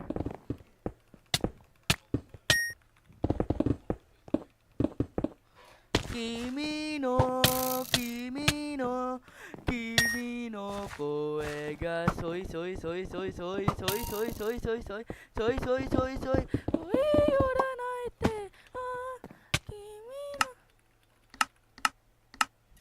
I am channeling 100% of me.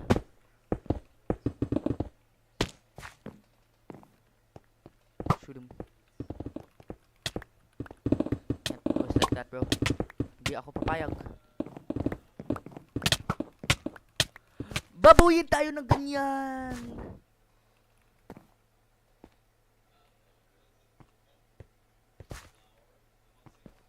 He left. No, he left.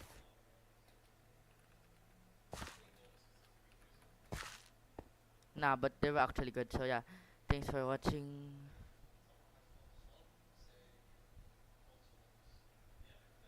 That's a pretty good game. I'm not gonna lie. Think it's time to play some Hypixel. Ugh, it's so gross. Therefore, women are naturally going to have more options. It just makes it seem like that. That's why women's egos are through the roof.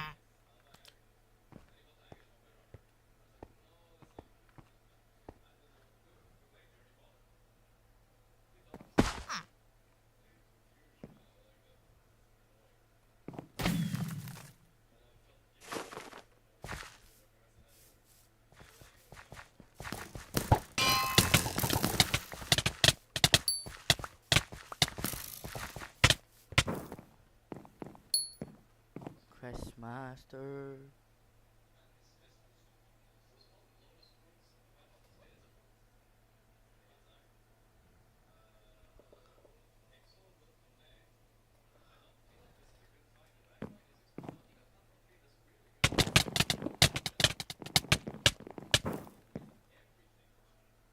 That's why the moment they don't get this attention, they go fucking nuts. Because it's been that way their entire lives. Don't be fooled. Even they understand that their value is gone. That's why they don't like guys treating them with appreciation. Hello there. Today we're gonna try the Grimace birthday shake. I don't believe spooky things really happen when you drink this, but we're gonna try it anyways and give it a rating 1 out of 10. Let's give it a go. Happy birthday, Grimace.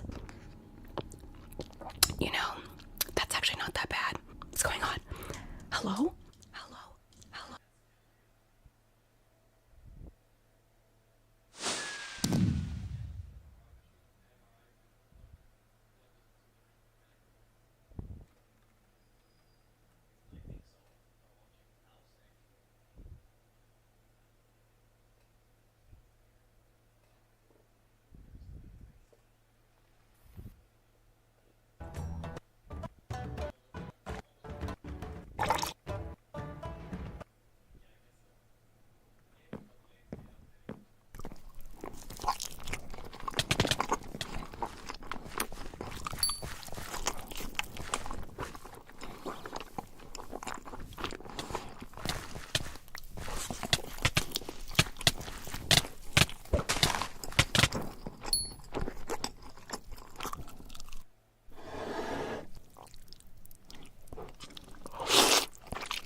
How did you fall for that? You're so dumb. Ah.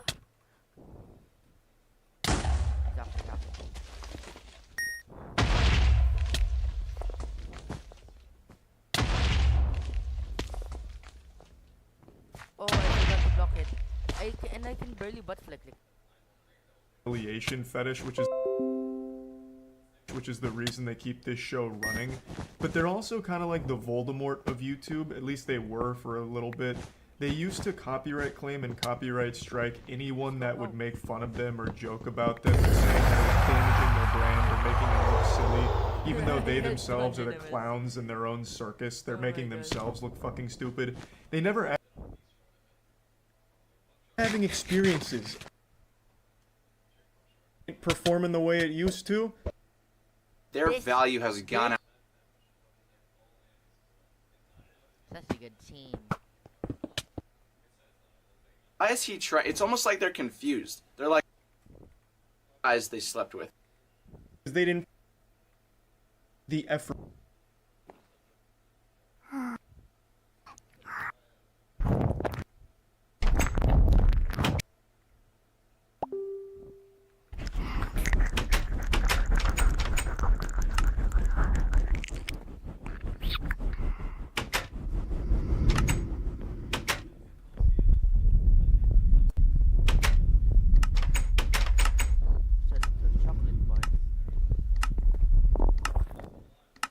Okay, no distractions.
That's why they don't like guys treasuring them, because they know they're not treasures. This guy's definitely undergone a transformation. He's digivolved from nice guy to fucking creepy cult leader weird man who don't like women no more.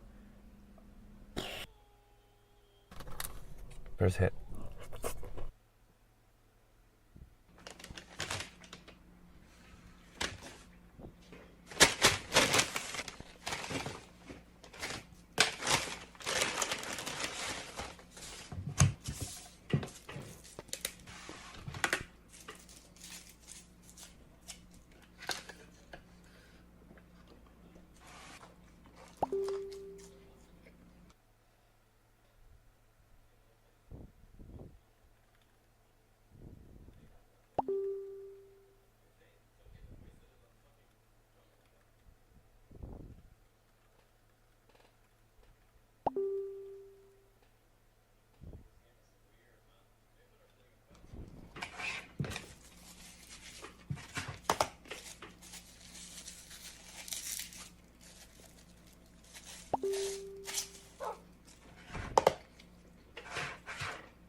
Huh!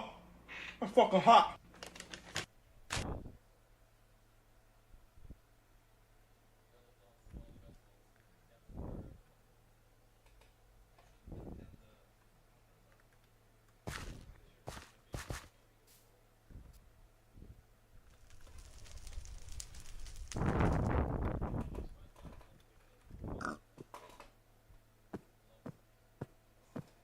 Sa tulong ng Revicon Forte, di kapusang lakas para sa trabahong pangmatagalan.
What did your psycho ex do? I caught my girlfriend of 6 years cheating on me in the basement with a guy who looked no older than 16. When I caught them, I told them to make themselves home, have fun, and went upstairs to do my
and get a hood.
Uniqlo offers casual yet classy looks for everyone, from a wide variety of colors.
What's up, everybody? It's Critical. I'm making this to say that I'm sorry. I was wrong. I fucked up. Last year, T. Martin made an apology video where he almost kind of apologized for scamming 8-year-olds into wasting money on his shit-ass CSGO website, and I called it the worst apology video that could have ever been made, and I was wrong. Because Social Repos has blown that shit out of the water with this new humdinger here. So this man right here who looks like Marilyn Manson's asshole is a YouTuber by the name of Social Repos, and he was dating another YouTuber named Jacqueline Glynn, and he cheated on her, and obviously she's very upset, so she made a video about the whole situation to update people, and that prompted him to make his own response to it, and it's fucking abysmal. I'm not going to make the bold claim I did last year and say it's the worst that could be ever given on this site, but damn, you're going to have a hard time topping this one. You've got your work cut out for you if you're trying to make a bad apology this year. Yeah, I fucked up. I'm definitely going to lose some fans. I'm going to lose some friends. You know, but there's two sides to every story. I wouldn't really call this a defense. Yeah, you're right. This can't be a defense because there's no way you could defend yourself here. but that doesn't stop him from trying. He's out here looking like the Joker about to deliver a monologue. You want to know how I got this gonorrhea? So I guess I would like to explain some things. Inon, tinan mo. All Tinan mo the kung sino kalaban ko. brutal graphic details Inon. that she explained to everyone. So Inon. I'd like to give some very descriptive details of my own. Not to slander Jacqueline or anything, just to kind of, I guess, give you a deeper context. But why? How could having a deeper understanding of the context provide any type of justification for the cheating? I doubt it was some type of heroic sacrifice where the girl you fucked had a bomb in her pussy that would destroy the city if you didn't defuse it by sticking your cock in there. It really just seems like he's doing this out of spite because Jacqueline went into such brutal detail as he described, so he kind of just did this to try and throw some shit at her that would make her look kind of bad. He actually even deleted her comment on this video. I don't know entirely what the comment said, I just saw a picture of it and I only got a little snippet, but it was her kind of disproving some of the points he's about to make. And naturally, if you're making an apology to someone, the next logical step is then to remove that comment from the person you're apologizing to really let them know that you're sorry. I do deeply regret it. Honestly, some pretty shitty acting from him during this arc of the anime. It sounds like some House of the Dead 2 voice acting here. It kind of was a classic case of social media showing the best parts of your relationship on social media, so everyone thinks everything's just peaches and roses all the time, and it's just not. It's a lie. We were happy, but there's obviously a dark side to everything, clearly. I truly have no idea what point he was trying to make with this here. Oh, just a classic case of us showing the best parts. None of you had any ideas I was actually cheating on her behind her back. Just a classic case of one of those things, you know? Because I did cheat on her, just like I did my ex-girlfriend, which everyone knows about because of our best friend. I don't really see what there is to giggle about there. Oh, ha ha ha, you guys remember when I did this last time? Thanks to our best friend that blew that case wide open. Ha ha ha, classic best friend. Yeah, I betrayed a lot of people. Ha ha ha. I met Jacqueline, and she was perfect. She was an atheist. I don't know, she cared so much about me and just everything that I did, and I did care about her, and I don't know, everything just made sense. I cut a few things out here, but it really served no purpose. I don't even see why he would talk about it unless he was really trying to stretch this video past 10 minutes for ad revenue, which would be an incredibly douchebaggy thing to do, but I wouldn't put it by modern YouTube creators. What he was saying is he vowed never to have another public relationship since he cheated on his last girlfriend, but then he met Jacqueline and obviously had a public relationship. And he also talked about another promise he made a while back where he said he would never ever cheat on anyone ever again, and he was wrong. Just like my father when he said I would be 6'5" when I grew up. My dad is 6'5", my mother is 5'2", so luckily I split the fucking difference and I'm 5'6", so I'm really short for a 23-year-old man, and it really fucking sucks. Why couldn't I be 6 foot, Dad? Huh? Why couldn't I at least get close to your 6'5" towering Chad height? But anyway, I love this line from Social Repos. She was perfect. She was an atheist. What a low bar of entry to being perfect in this man's eyes. In this moment, I am euphoric because girl atheism. Yippee. Fucking, I don't know anything about these two, and I'm sure Jacqueline's a great girl for a lot more than just being an atheist. I imagine there's gotta be a lot more to somebody to make them perfect than just being a fucking atheist. But for some reason, this man cares so little about her, he couldn't think of any more good qualities other than her atheism. That's just fucking sad, really. And she kind of took me on with the thought that she could fix me, and that, you know, there's a lot of good parts that she saw in me. And you know, I commend her for that, but at the same time, you know, everyone did warn her. And bro, why is this guy not helping? What an ironclad defense, fucking bulletproof. Jacqueline, you knew what you were getting into. People warned you. You should have expected this from me. You knew this was gonna happen. You shouldn't have been surprised. You knew I was gonna put my small pee-pee into other lady buttholes. This shouldn't have come as a surprise. This is your fault. It's incredible. He kind of just blames her for this whole thing happening. You should have expected it. This was going to happen, and people told you. Unbalance in the relationship even early on, which terrified me, and I could never bring it up to her. All the way, we dated for 11 months, and I could never talk to her about it, just because I was so afraid, because she got so attached to me so quickly. She was just, it's almost like she just, after month 2 or 3, she was like ready to settle down with me and ready to get a house, and it just seemed so perfect, and I was like, what are you doing? What do you... From the comment Jacqueline left, the snippet I saw, this is the part she was disproving. Apparently this wasn't a thing that happened. It was him that brought up the idea of moving in together or some shit. It doesn't really matter either way who's right or wrong on that subject because this point is just moot. It serves absolutely no purpose in this video. It looks like this man's skin is about to fall off of his fucking body here. He's like a reptilian shedding here. His flaky, dry skin, I think he's suffering from extreme psoriasis or something, but this man needs some moisturizer ASAP. His face just must be made out of paper mache and it's starting to crack now. I just would like to say that I'm sorry to anyone that looks up to me or that follows me. Well, I'm glad you've apologized to the misguided teenagers that for some reason think you're a good role model. That's very nice of you. How about an apology to Jacqueline? At no point throughout this entire thing does he say, I am sorry for what I did, Jacqueline. I didn't hear that phrase. If you're gonna apologize, fucking apologize. Here, take some notes to any of you out there that may have fucked up and are thinking about doing a YouTube apology video. A, don't do that. And B, if you really feel so inclined, the Lord has chosen you to make this great apology video, then do these things.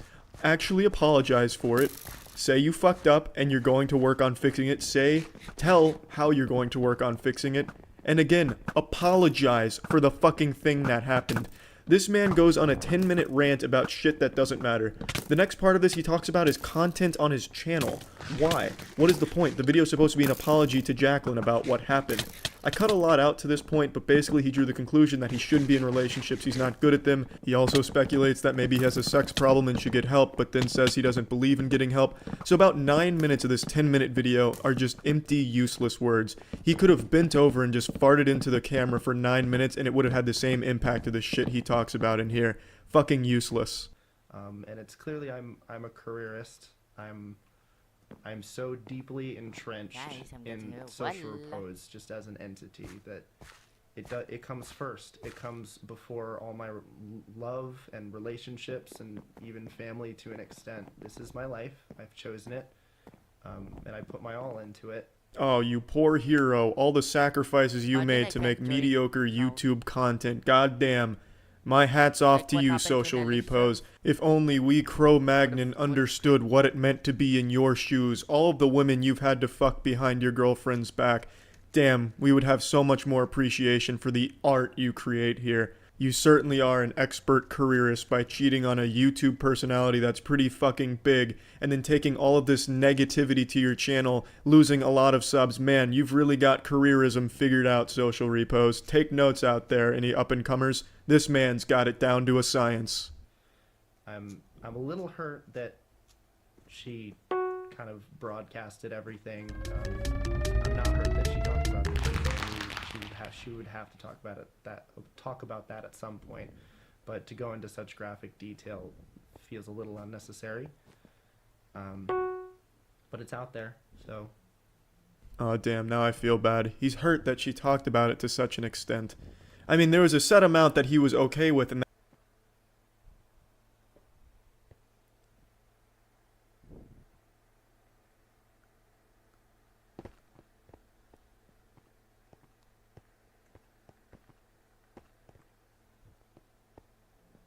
that he would have given his blessing to, but to go past that, that's a bit disrespectful, Jacqueline. You really hurt his feelings with this. I hope you understand. And honestly, he made such a convincing argument, I'm convinced he's the victim in all this. Jacqueline made it all public, and it really hurt his reputation. Yeah, I guess I'm sorry. I'm sorry I let you guys down. I'm going to do better. I'm going to make more art and more music, and if you don't want to follow me anymore because you think I'm a shitty person, or because I'm disgusting, or because you can't stand the thought of ever watching me again because of what I did to Jacqueline,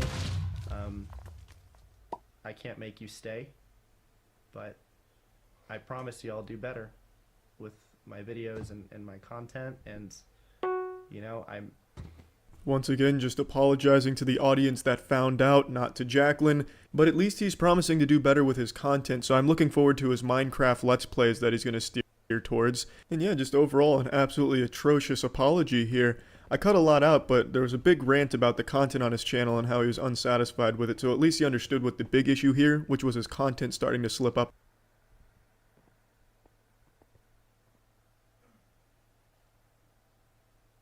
My name is what? My name is what? My name is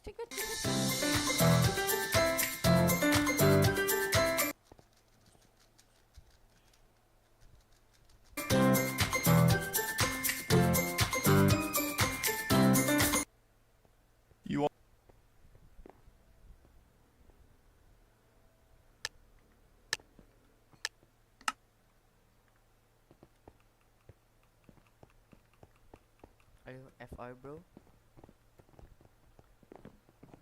Ooh, makeba, makeba, makeba, makeba, makeba. Can I get a hooya?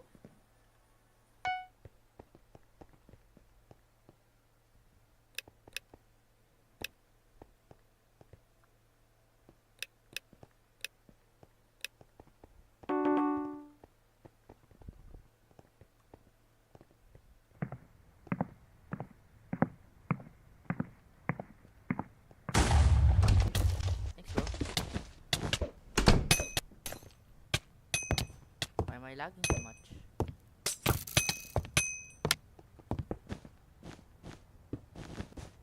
Darling. Darling. Wake up. Come on, don't be afraid. You're just wearing a blindfold and a little hand bondage.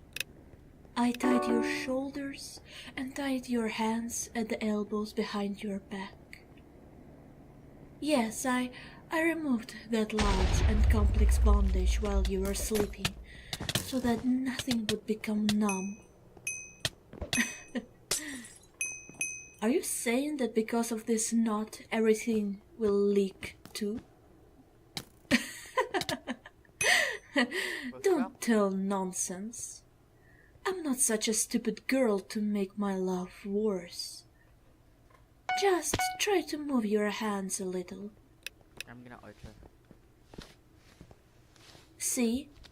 You can move them around, just not that freely. But your hands will not become numb, at least for the next day. Oh yeah, you'll have to forget even asking to go outside for a while. And about seeing something. For the next few days, you will be walking around with a blindfold. It is necessary. I will get everything you want. Hush.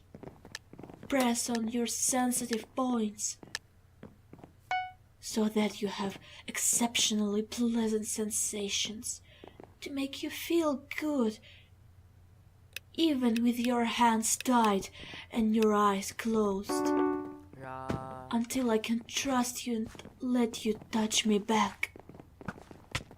You know very well why, but soon, very soon, I will give you everything you want, and even myself.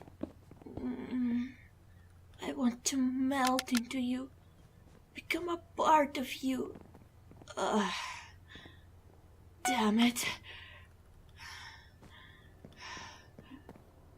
I'm sorry.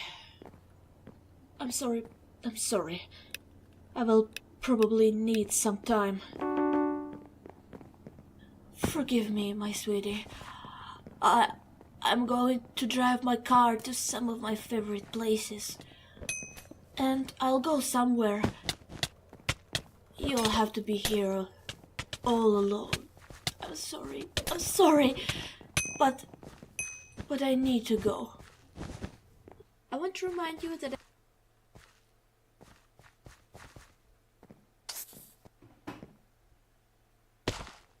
Makeba, makeba, makepela.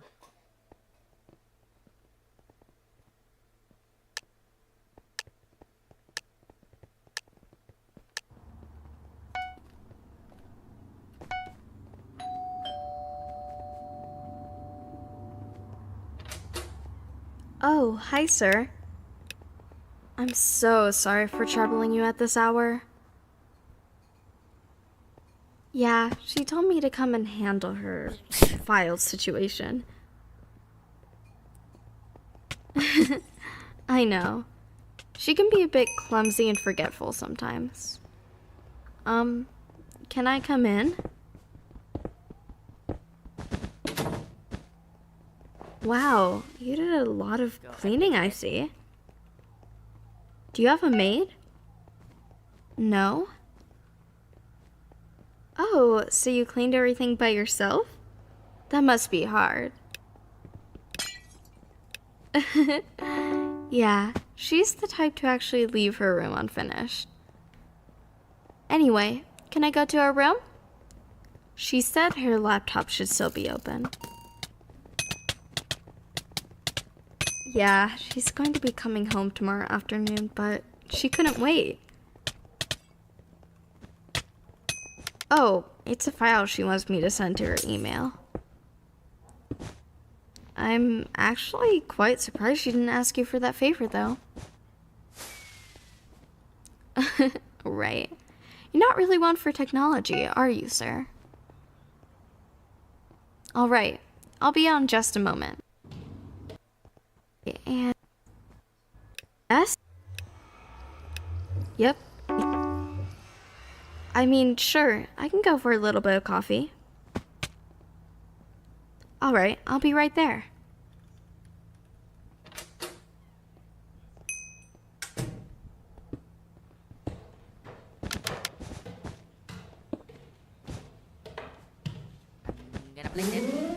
Ooh, how did you know I like mocha? Oh, she told you? I'm sorry. I tell her so many stories that it's become a common topic between you two. After... Ethan. Oh. This a couple of times. Can I really... Well, she'll be gone for a while, but do you want to go somewhere private? Your room? Well, I'll have to think about it. It is getting a bit late, but if you can convince me to stay, then I might just do that. Does she ever call you anything these days? Just Dad? I guess that's reasonable. But what if someone starts calling you Daddy? That might change tonight. Relax. Why don't you try and convince me with your mouth? Oh, that's very bold. What if I touch you here? I'm cracked. You're already stiff for me? What if she finds out, though? Just kidding. I'm sure we can keep a secret to ourselves. I think you actually knew I was going to be here, didn't you? Does it hurt? You have to endure it if you want me to stay over. I'm sure being a single dad must really make you stressed recently, right? Taking care of someone else is hard work. But don't worry, I can comfort you tonight if you want. When was the last time you heard a girl scream for you? Your name? While you pin her down when she's on top of you. Just savoring every moment you can with her body against hers. Don't you want to feel that sensation again? Oh, I'm sure you're excited. Whoa, aren't your hands frisky? It's alright. Your large hands are really... You took the words right out my mouth.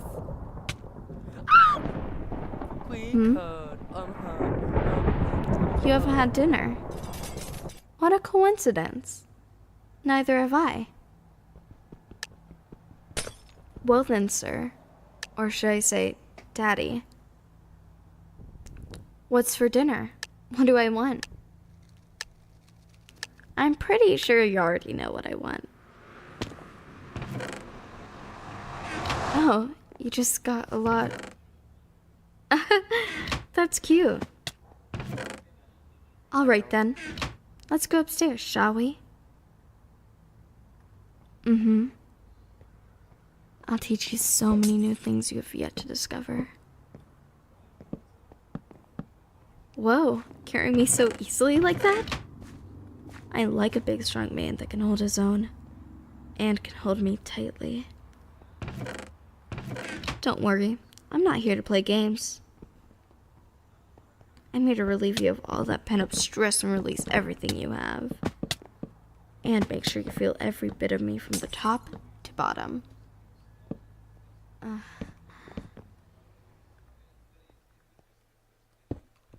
I lagged. My FPS dropped. I'm dead. I'm dead. I'm dead. I'm dead. Oh. What is happening? You are now. Oh my gosh. Thanks. Oh my gosh. I'm dead, bro. I'm dead.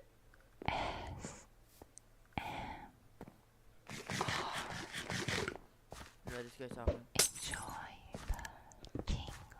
But you can't beat me.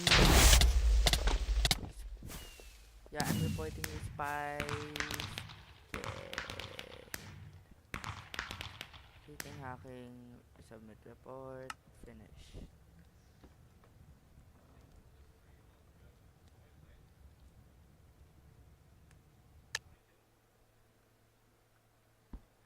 Queen ka amha mabu umbud ha swaha.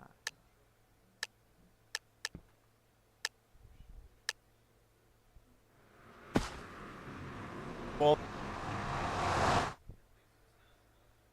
you know how much I love awful YouTuber apology videos, but today I've got something truly special to show you. This is the magnum opus of saying I'm sorry. It doesn't come from a YouTuber either. This comes from a basketball player, and he completely redefined the apology video meta. He made an entire apology documentary. I'm talking about Draymond Green. Now, I don't know how many of you are some red-blooded American, brewski boofing, patriotic sports fans, but I'm going to break down the situation for those of you that aren't and don't know what I'm referring to. Draymond Green is a professional basketball player, plays for the Warriors, and recently he was filmed in practice punching his teammate after an argument. I can't show the video because YouTube will probably age restrict it for shocking and disturbing content, which it's not, so I'll just paint the picture with words here. So Draymond Green and Jordan Poole are at practice, and then some words get exchanged between the two. I can't read their lips, and the quality looks like it's straight out of 2001 off of a goddamn Motorola Razr, so the quality's fucking abysmal. Don't know what they said to each other, but they were some not nice words being exchanged. Perhaps Jordan Poole hit him with a SpongeBob reference that he didn't appreciate, something like, "Hey pal, you just blow in from Stupid Town." Then Draymond Green gets up in his face. Jordan Poole pushes him off, and in response to that, Draymond Green fucking cranks a mean one and lets a go-go gadget extendo knuckle sandwich fly, absolutely blasting Jordan Poole. I don't think it was a full-blown knockout, but Jordan Poole did hit the ground hard. Like, he went down harder than the UPS delivery driver throwing my packages at the door. But this is where this fight started and stopped. The team separated the two of them, and the video was leaked to TMZ. And this became a huge deal in the entire sports world. Afterwards, Draymond Green did issue an apology publicly, saying he was sorry for the whole situation and how embarrassed he was by it. But clearly he wasn't embarrassed enough because he decided to shamelessly make a documentary about this whole situation as well. The man made a full-blown, goddamn Michael Moore-style documentary on his punch of his teammate. It's so weird and goofy. I'm going to show that to you now, at least bits and pieces of it. But I also want to let you all know, if you're not familiar with Draymond Green, the guy has a reputation for being a bit of a douchebag. If you just type in Draymond Green hitting players in the nuts, you can watch full compilations of how many times he's kicked other basketball players in their ball sack. He's made a habit out of it. There's one player in particular, Steven Adams. I believe he's kicked him in his fucking jewels 3 times. 2 times in one game, if I remember correctly. So he's got a reputation for being a bit of a dirty player and a bit of an asshole. So this was just a nice cherry on top of that already pretty bad reputation. On October 5th, Draymond Green and teammate Jordan Poole got into a verbal altercation during practice. The incident ended with Draymond punching Poole in the face. Yeah, they pulled out all the stops for this one, all the bells and whistles. They got a professional voiceover here, making it sound very official, professional. And you would think most people in general would want to move on from a controversy like this. Just, you know, apologize, put your head down and ignore it, so that way it will hopefully go away faster. But for some reason, Draymond and the whole team that put this piece together really like to roll around in the drama of this, making it a spectacle. I don't know what they thought was a good idea about this, making a documentary to explain the punch. It's totally unnecessary. I think everyone understands what happened here. Draymond got upset and punched his teammate. It's very simple. It's like the simplest story ever told. Yet they're making it seem like a very complex issue with very many moving parts to it that we don't fully grasp, thus needed a documentary to explain it to our little idiot brains here. It makes no sense to me. They're just here trying to squeeze as much milk from this controversy as possible, just grabbing it by the tit to get as much juice from the squeeze as they can. I think you're initially upset, you know, pissed off, which is why you have the reaction you have. You don't say. The reason you punch people is because you're upset and pissed off? Fucking truly groundbreaking revelations here. My third eye is open. My mind is being expanded. Just please slow down here, Socrates. We're tackling some very profound and deep things now. You're telling me there's a correlation between being upset and punching someone? No, what? Part of the process of why did this happen? And walking yourself through why. The different things that can get you to why what took place actually took place. It's not that deep. I wasn't even there and I could tell you why this happened. Because he hurt your feelings and you lashed out, you had a little temper tantrum and punched him. It's not a confusing situation that needs like a deep explanation. The only question I'd be asking is, why didn't you aim for his nutsack like you normally do?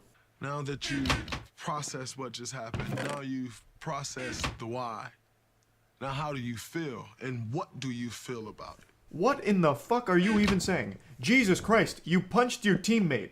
That's it. I don't think after the punch you immediately went into a sensory deprivation tank to meditate on it and really dig deep into the weeds and figure out, well, why did this happen and how am I feeling about it? Like, did you go immediately and see a psychiatrist or something? Like, what are you going on about here? Jesus.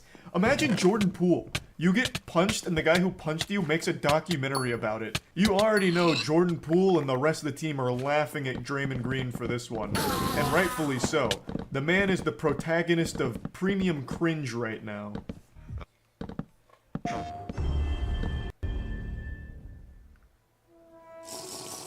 Lots happened in the last 10 years. It's a miracle I'm even sitting here now. I got a second chance. So you get at a time, you know, you give it some time to allow people to throw their opinion out, which quite frankly, I don't care about people's opinion. Yeah, this really seems like someone who doesn't care about people's opinion. He cares so little about your opinion that he made an entire documentary whining about the situation. That's how little of a fuck he gives about what you think about him. Now, please, shed some tears for this forgiveness documentary he's made. I don't spend much time, I don't really read many tweets at all. And so I was just at home chilling with my children. If you want me to be honest with you, I still don't know how much the world may think it blew up. Sparked by the leak of the video, the incident did blow up. The classic, oh, I wasn't even paying attention. I didn't think it was a big deal. I was at home with my family being a loving father. And in fact, I'm one of the best fathers on the planet. I'm not a bad guy. In fact, I was just so preoccupied being the best dad of all time that I didn't even stop to notice that people were upset at me for a video that was taken or something. I don't even know if it was a big deal at all. I apologize to his family. For me, that is the task at hand, to rebuild trust in our locker room. I felt as a man, I felt as a leader, that I would do everything that I can to make this right.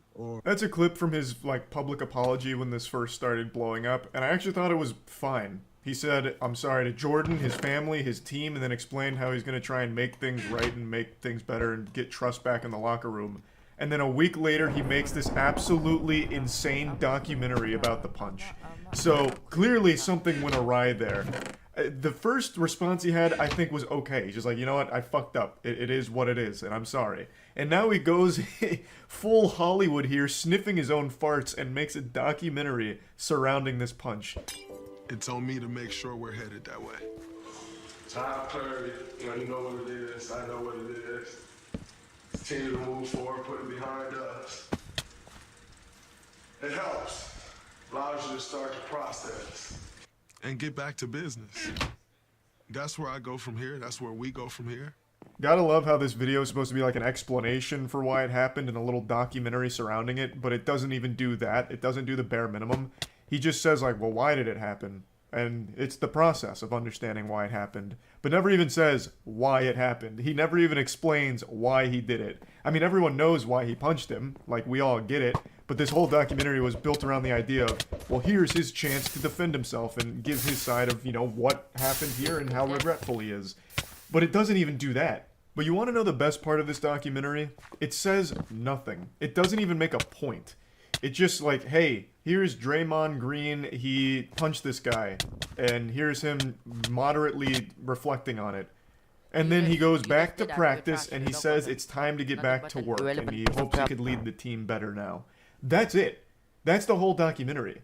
Like, it has no purpose whatsoever. It's mind-blowing that this got made, but regardless, that's pretty much where the documentary ends. It's very silly, and I just wanted to talk about it because I think it's a wild set of circumstances here. Making a documentary about your outburst punching your teammate is such a bold move, and yeah, that's about it. See ya.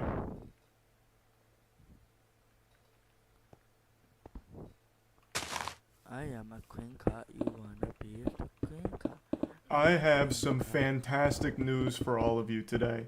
A heartwarming story so wholesome, this kind of spirit could make the Grinch's heart grow 3 sizes. Today, it was made clear to a lot of people that I was right all along. They're finding out what I've known since the beginning of time, that James Corden is an unentertaining asshole whom is an absolute detriment to everything he's in. His presence makes the media that he infests worse. He is the worst part of the movies he is in. He is this miasma of unentertainment, the antithesis of fun. And today, he has been banned from a New York restaurant because he is a massive dickhead as well.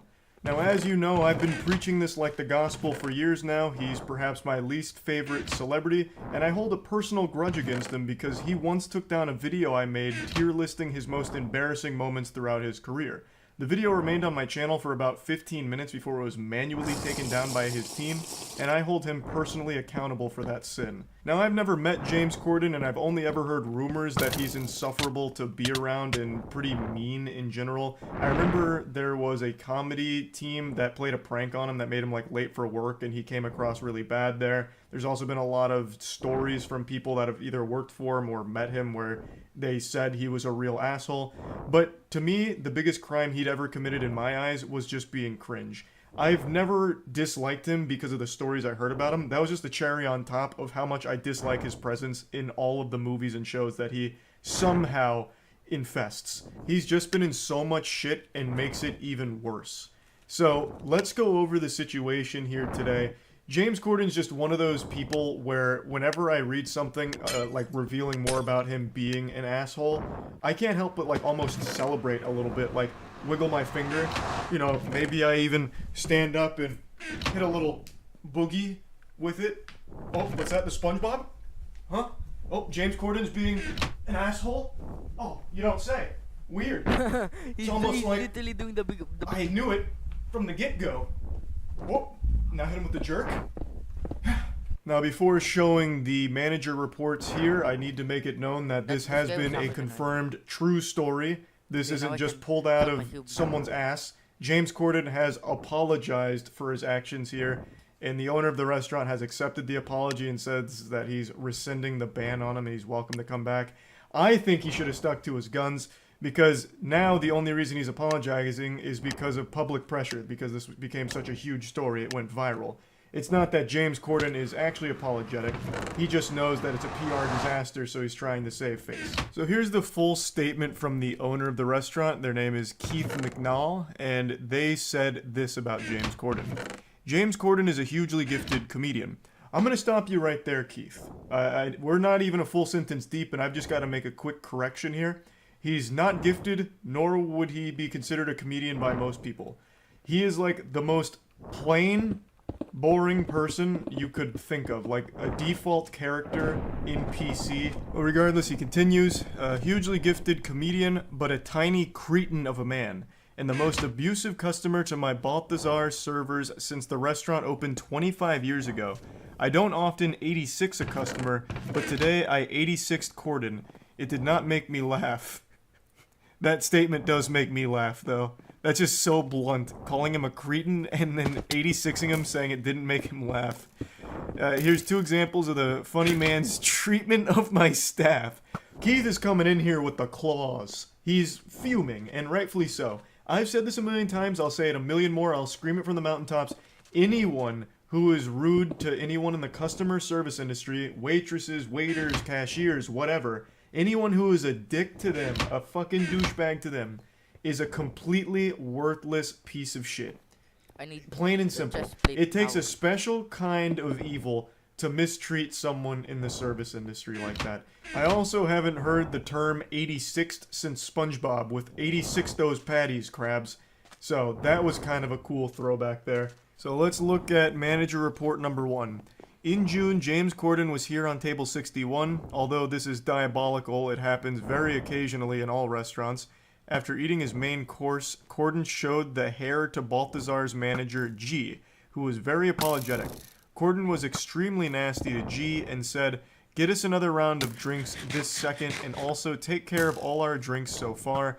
This way, I write any nasty reviews in Yelp or anything like that." So this sounds like a pretty big blow up over something pretty minor. Yeah, it's yucky finding a hair in your food. It happens. Most people just suck it up and move on.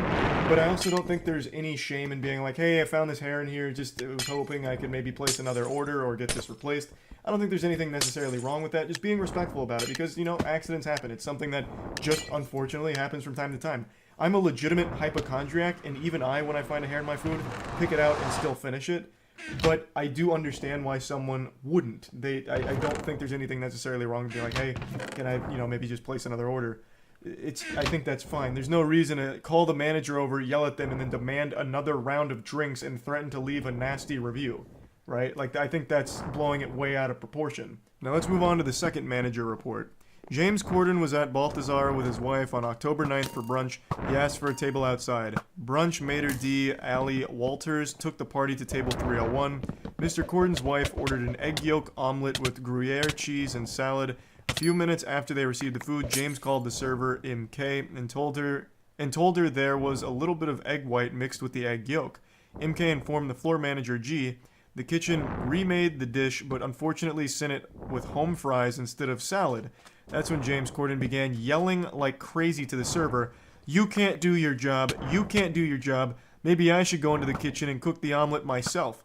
MK was very apologetic and brought G over to the table. He returned the dish, and after that, everything was fine. He gave them promo champagne glasses to smooth things out. G said that Corden was pleasant to him but nasty to the server. MK was very shaken, but professional that she is, continued to finish her shift. So this one I think is a little bit more indicative of the real personality of James Corden. If something is slightly not up to his standards, he loses his temper about it. I think that's very par for the course from all the stories I've read about him, from workers as well as people that have met him, as well as that brief segment where you can see him kind of blowing up in the comedy sketch at his expense. He just seems like the kind of person that is very entitled and feels like they're superior to just normal people around him. So in that entitlement, he fucking blows up at them. "Oh, I'll go back there and cook it then. You guys can't do your jobs. Disgusting. I spit on you fucking plebeians. This is disgraceful. You sent me a dish with house fries instead of a salad? Are you trying to kill me? This is poison." And the fact that he shamelessly has done this twice now, and this one apparently in front of his wife, blows my mind. How anyone can do this in front of other people, especially people they care about, is something that will never compute with me. How do you not get embarrassed? No, this isn't like a tough guy thing. This doesn't make you look alpha. This doesn't make you look like a strong man. This makes you look like a little bitch. You look like an absolute douchebag, weak little man. As Keith calls him, a tiny cretin of a man. Why are you getting so upset at the server who did nothing to slight you? They didn't insult you.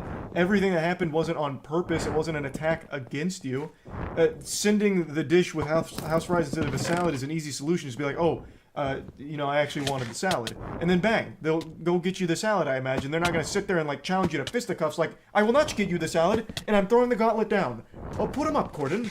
Like, it's just such an easy thing to calmly handle. But I guess not for James Corden here. So, these were the 2 manager reports. Now, of course, this isn't anything, like, crazy. James Corden didn't flip the table and throw water in the face of the server or anything. But even still, this kind of behavior I never have any tolerance for. There is just never an excuse to be rude, mean, nasty, yell and scream at anyone in the service industry. For honest mistakes, there's no excuse for it. Now, if the servers were coming up to him and slapping him around and telling him, hey, idiot, you're stupid, and I hate your talk show, then maybe I'd understand and being like, hey, that kind of hurts. I'm a little upset about that. But they're just doing their job, right? They're just doing their job and getting by. There's just never a reason to be mean to someone in the service industry. So yeah, I just wanted to talk about this a little bit because whenever James Corden fails and makes a fool of himself, I can't help but smile and just take it back from a distance as a spectator sport and be like, yep, that's James Corden for you. You guys are seeing this, right? So you know I was right. Even though I know most people agree that James Corden isn't entertaining. So it's a very cold take, but it's one that I just keep mentioning anytime that it's brought up. So really, that's about it. So yeah.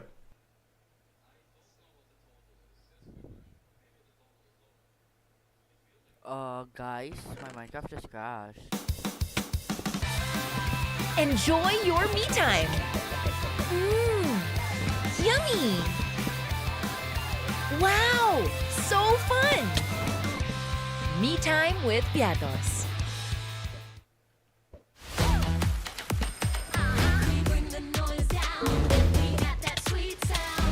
That weekend trip down to the lake? Something to look forward to.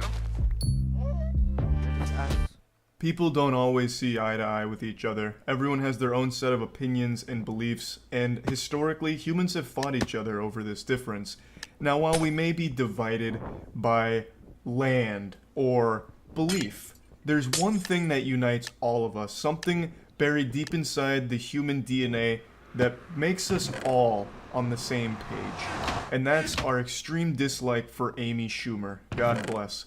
Amy Schumer is like the common evil that unites the world. It's like in that anime Code Geass where Lelouch becomes the ultimate evil that the entire world rallies against, and then by the end of it, it brings everyone closer together. That's Amy Schumer, but in reality. Whenever she's present at like an award show or something, the entire internet, nay, the entire human race gets together and says, we just don't like her. She reminds us that we're not so different from each other after all. So why am I talking about Amy Schumer today? Well, it's because she was at the Oscars recently and decided to make the entire thing about her, about how she's now traumatized because of the Will Smith slap on Chris Rock. And I'm sure a lot of you are tired of hearing about this, but she just keeps fucking going. And it's making me sick to my stomach. It makes me want to puke and shit. This is of course a very stupid statement and just performative to put her name back in the news about how now she's a victim somehow. I don't think there's any world where Amy Schumer is right now sleeping with one eye open, just fearful that Will Smith, the boogeyman, is going to rappel through her window and slap her while she's asleep. But I'm going to set aside this stupid statement for a minute to talk about what really got my ass all grinded up, which is what she came forward with today. She bravely stepped foot in the Thunderdome today to reveal the jokes that were too edgy for TV. Her side-splitting comedy that was just too intense, and she had to cut them from her monologue. Just like Voldemort's name, she wasn't allowed to speak of these things, but she decided to tell one of these super stinkers anyway, which is horrible news for anyone with ears. Don't Look Up is the name of a movie? More like Don't Look Down, the barrel of Alec Baldwin's shotgun. It's incredible how she can't even accidentally almost say something entertaining. And this probably isn't even her own joke. She has a history of stealing jokes. She probably just saw this shit on Twitter and it had like 100 likes, so she said it's mine now. And it's still fucking stupid. None of it makes sense. Alec Baldwin wasn't even in Don't Look Up. The joke doesn't work. I don't care that it's edgy. Edgy jokes are fine. It's just this is so poorly done from top to bottom. Alec Baldwin is not in that movie, so it doesn't even make sense. It'd be like me saying Moonfall, more like Poonfall, because Amy Schumer's talking about her vagina again. It's just dog shit.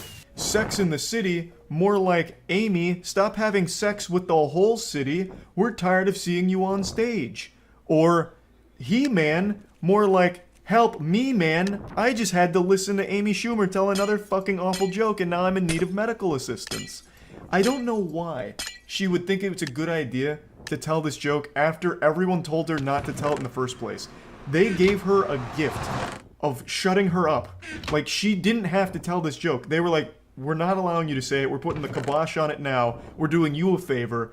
And then she slaps them and all of us by telling this joke anyway. This whole situation is like if Amy and her friend were on like a walk and they approached this cliff and Amy didn't see it, but her friend did, so her friend reaches out to stop her from falling off the cliff, literally saving her life. But then Amy Schumer just blasts her hand away saying, don't tell me what to do, I'll walk where I want to walk, and then throws herself off the cliff. She then gave us a sneak peek at some other gut busters we missed from her here, some more of her comedic stylings. She said that she was also going to take aim at Joe Rogan and James Franco, but wasn't allowed to say any of that, but you can just come up and slap someone.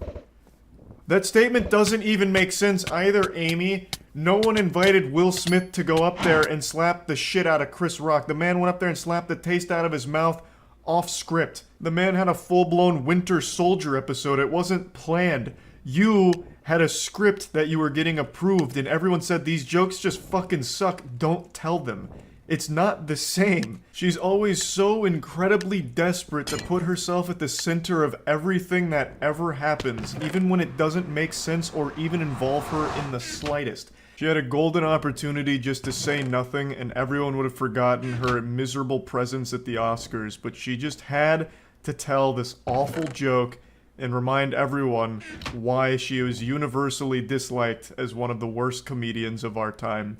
The only reason she ever even made it into the industry in the first place is because of getting a lucky spawn in life. She was born into a really rich and powerful family, and through leveraging those connections, she was able to make it to the big time. And it's one of the saddest stories in all of entertainment.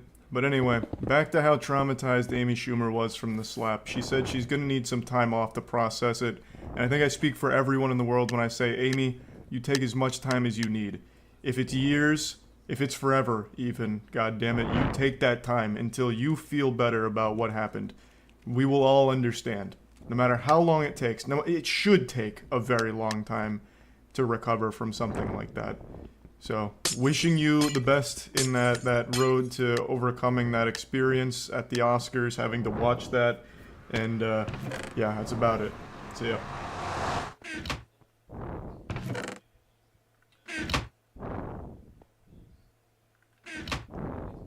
Usually when I talk about Twitch drama, it's goofier topics like that girl who was banned for queefing into her mic. And by the way, she was kind of a pioneer, like an actual innovator in the field. She was like the Tesla of farting. And the Queef Queen actually started a trend on Twitch for a little while, where recently ASMR streamers were farting into their mics for sub goals. So unfortunately for the valedictorian of vaginal air expulsion, she was just a little early to this. She just was ahead of her time. Had she been queefing during this meta, she could have probably popped off on subs, but she got there too soon. Also, those streamers that were farting into their mics also got temp bans for it, so the result was the same, but she wasn't able to squeeze as much juice from it as they were able to. But anyway, this is not one of those goofier topics. Today we're talking about something actually serious, like genuinely awful. Yesterday I received quite a few emails and mentions on Twitter letting me know about a streamer who was allegedly exposed for grooming underage girls and being a predator, shit like that. And for some reason, the guy that was accused of all of these things mentioned me. In this video on his channel, it says, hopefully Charlie will make a video on this and help prove my innocence, he's a homie. I don't know if this is about me, but a lot of people seem to think that it was. I want to make it clear, I don't know this guy, so I haven't, like, defended him or anything like that, and I don't know why people are emailing me asking why I'm defending him when I haven't done or even said anything about this until right now. It's important to know that all of these are just allegations at the moment, nothing is proven, but seems like some pretty hard evidence. This isn't just some, like, Twitter dog shit where one anonymous account says, in 2013 at MegaCon Orlando at the washing machine enthusiast booth, Soda popping, was groping on my nutsack, fondling it a little bit aggressively. It felt good at first, then it got a little weird when he started tugging on my nutsack hairs. And, you know, ever since then, I haven't been the same. Soda poppin's a predator. You know, it's not just like baseless nonsense or anything. Like, there is real evidence against this streamer for the things that they're being accused of. So since that video title has led people to believe that I'm somehow involved in this whole thing, I thought it was at least worth talking about. So I want to go over the full lore of the situation, as well as some things about it that just don't add up about all of it. So this all started with a thread on Livestream Fails, LSF, also known as the home to XQC's clips. If you miss an XQC stream, you can just check Livestream Fails and see every single moment of it posted there on the front page of it. Of course, I'm only kidding, there's Ms. Kiff clips as well. But last night there was an anomaly. Some kind of like fucking solar eclipse had occurred on Livestream Fails where the top wasn't XQC or Ms. Kiff, it was this. And it's about this user talking about their experience with a streamer. And you can read it for yourself, but the gist of it is they were following this channel in 2018 and randomly decided to check in on them that evening. And he believes that his name must have sounded similar to a girl's name on the platform because the streamer reached out asking if they were a girl and asking to chat, and then the following ensued. I'm blurring out the streamer's name everywhere just in case this all does turn out to be false, a hoax, or even worse, a malicious attempt to ruin one innocent person's career. So I just want you to keep that in mind, that that's why I'm doing that, just because none of this is completely confirmed beyond a shadow of a doubt. He reached out using Twitch Whispers, which is akin to using AOL Instant Messenger to get in contact with somebody. No one has used Twitch Whispers in years. This was probably the first time this was even activated since Twitch launched. Nobody uses Whispers, so, I mean, call this guy old-fashioned. I mean, this was pretty wild. I didn't even know this even still existed. It's an archaic system. More people use carrier pigeons than Twitch Whispers. But as you can see, he gets in touch. Are you a girl? Yes. Why do you ask? Want to DM on Discord, and then tries to add them. So they decide to add them on Discord, and this is the conversation they have. He asks what state and how old they are. So basically some Omegle shit. ASL, age, sex, location. They respond with 17, 18 soon. Streamer says, really nice, young, I like that. I could fly you to me, maybe. Then the conversation really starts to look like something you'd hear Chris Hansen reading.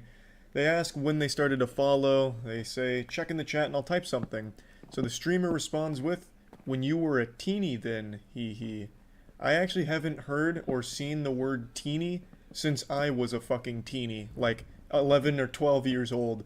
So that was quite a blast from the past. And then this is where it gets very fucking weird. The streamer says, let me show you a little vid, are you home? And you can probably already guess the video that they send. I'll go ahead and spoil the surprise. It is not an EDP situation where he sends a picture of his shit. He sends no shit pics. This is a video of him jerking off, beating on his meat. Just playing the skin flute. Obviously won't be showing even a pixel of that video. From there they say, would you love it, honey, if you could sit on me and feel my hard dick in your pussy? Hee hee, bunch of hearts. That's kind of sweet, right? I mean, that's like Valentine's Day kind of shit right there. And then he says that he's horny, as if that was a secret. I mean, there's nothing left to the imagination here. I mean, he sent a video of him jerking off. I would imagine there's some horniness levels reaching critical mass. You go on fucking nuclear meltdown mode of horniness. Then again, it would feel so good for you, baby. Would you like to? Hee hee, babe. And then that's when the poster says, I'm making an LSF thread right now, you like grooming young girls, I'll get you banned everywhere. So he basically just says that he's making the thread about all of this, and then in response to him revealing that he is not a 17-year-old girl and is in fact going to be reporting this behavior on Reddit, the streamer responds with something I can't show anything of, because he drops the N-word a few times, but he basically says, I knew you were fake, and then says the N-word quite a few times. So I'm not showing any of that, but that's where those screenshots end. He then gives a little evidence to prove that the Discord account that he's sharing in the screenshots belongs to the streamer, and that's kind of where that interaction completed. In the comments, other people were finding video clips where the streamer was asking how he can delete every video on his hard drive at the push of a button once all of this was coming to light. Seemed like he really wanted to find a program to scrub his hard drive of all of his videos all at once, which is a little weird. Some of his old tweets were dug up where he was talking about having sex with 14-year-olds is less of a crime than stealing Coca-Cola, as well as some other really fucking gross tweets. But I'd like to talk about a few things here. On LSF, there has been a few times in the past where a poster has made a thread about a streamer they don't like, accusing them of some horrible things that turned out to be completely false. Even though the evidence made a lot of sense, they'd have like screenshots of shit. What they didn't show was what actually transpired, being like extremely manipulative, lying and stuff like that in order to get that kind of reaction and make that kind of narrative on LSF in order to just farm karma points or hurt the streamer they don't like. I'm not saying that's what happened here, I'm just saying this kind of thing has happened in the past and was proven to be a hoax. Like the fucking Bigfoot or Satchmo, shit like that. Right now, this is the only post and only person talking about this streamer like this. I can't find anything else from anyone sharing a similar experience they've had with this streamer or anything even close to this kind of experience with them.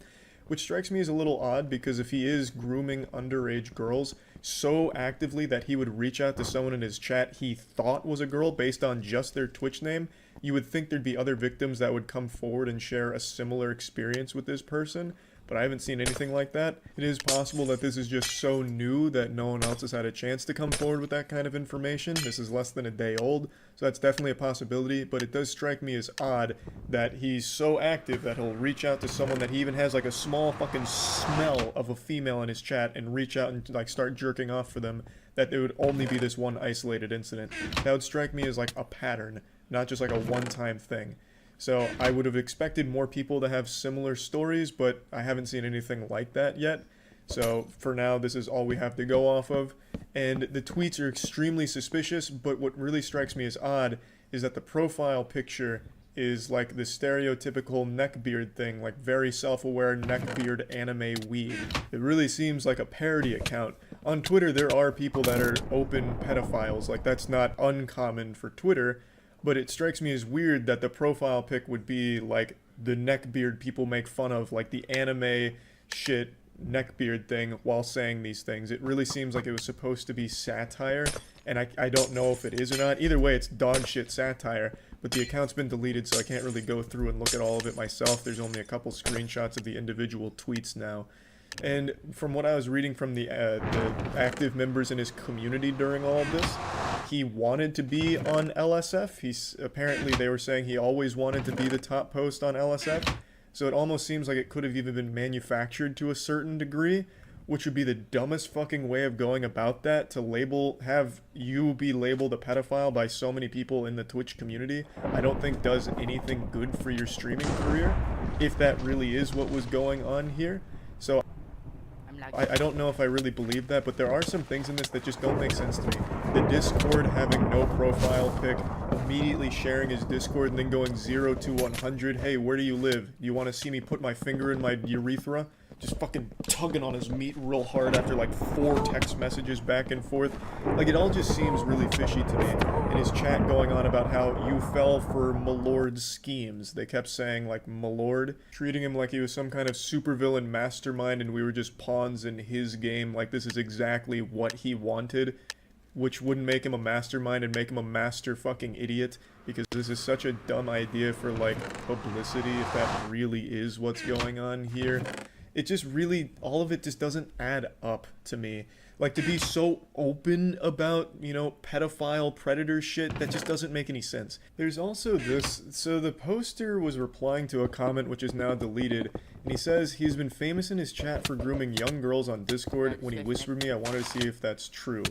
That statement directly contradicts what he says in the opening statement in the thread, where he says he just randomly decided to go to the stream and then he just typed something in chat and then the dude reached out to him. Like, that's a little different. Now he's making it sound like he was in there with like a mission, like he was going in there as the fucking vigilante and was finally going to expose him, which is completely different from the narrative that he started with in the original post. He had also recently been banned and had only just been unbanned like less than a week ago, and then all of this happens. Like, it's just so many things in the story seem so strange. And then to, like, on that same night talk about, like, how do I delete videos on my hard drive, talking about, like, I need to scrub the hard drive, every video needs to go, someone quick help me, I need to get rid of all these videos.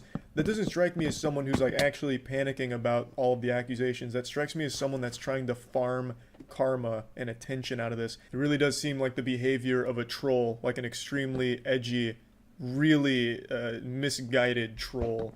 I mean, because now there's like articles about it that are talking about his alleged pedophilic behavior that he's exhibited, you know, over the course of like the last 5 or 6 hours. Those articles have been coming up. So it's like a really bad idea if this really was the plan. But overall, I just wanted to talk about this because for some reason I was mentioned in it, or at least people perceived that I was mentioned in this. So I at least wanted to talk about it and give like the full breakdown of everything going on. The whole situation's fucked up no matter what is actually going on here.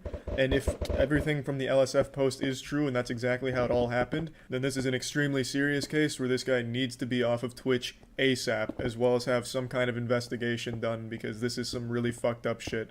I just wanted to talk about it, and yeah, that's about it. See ya.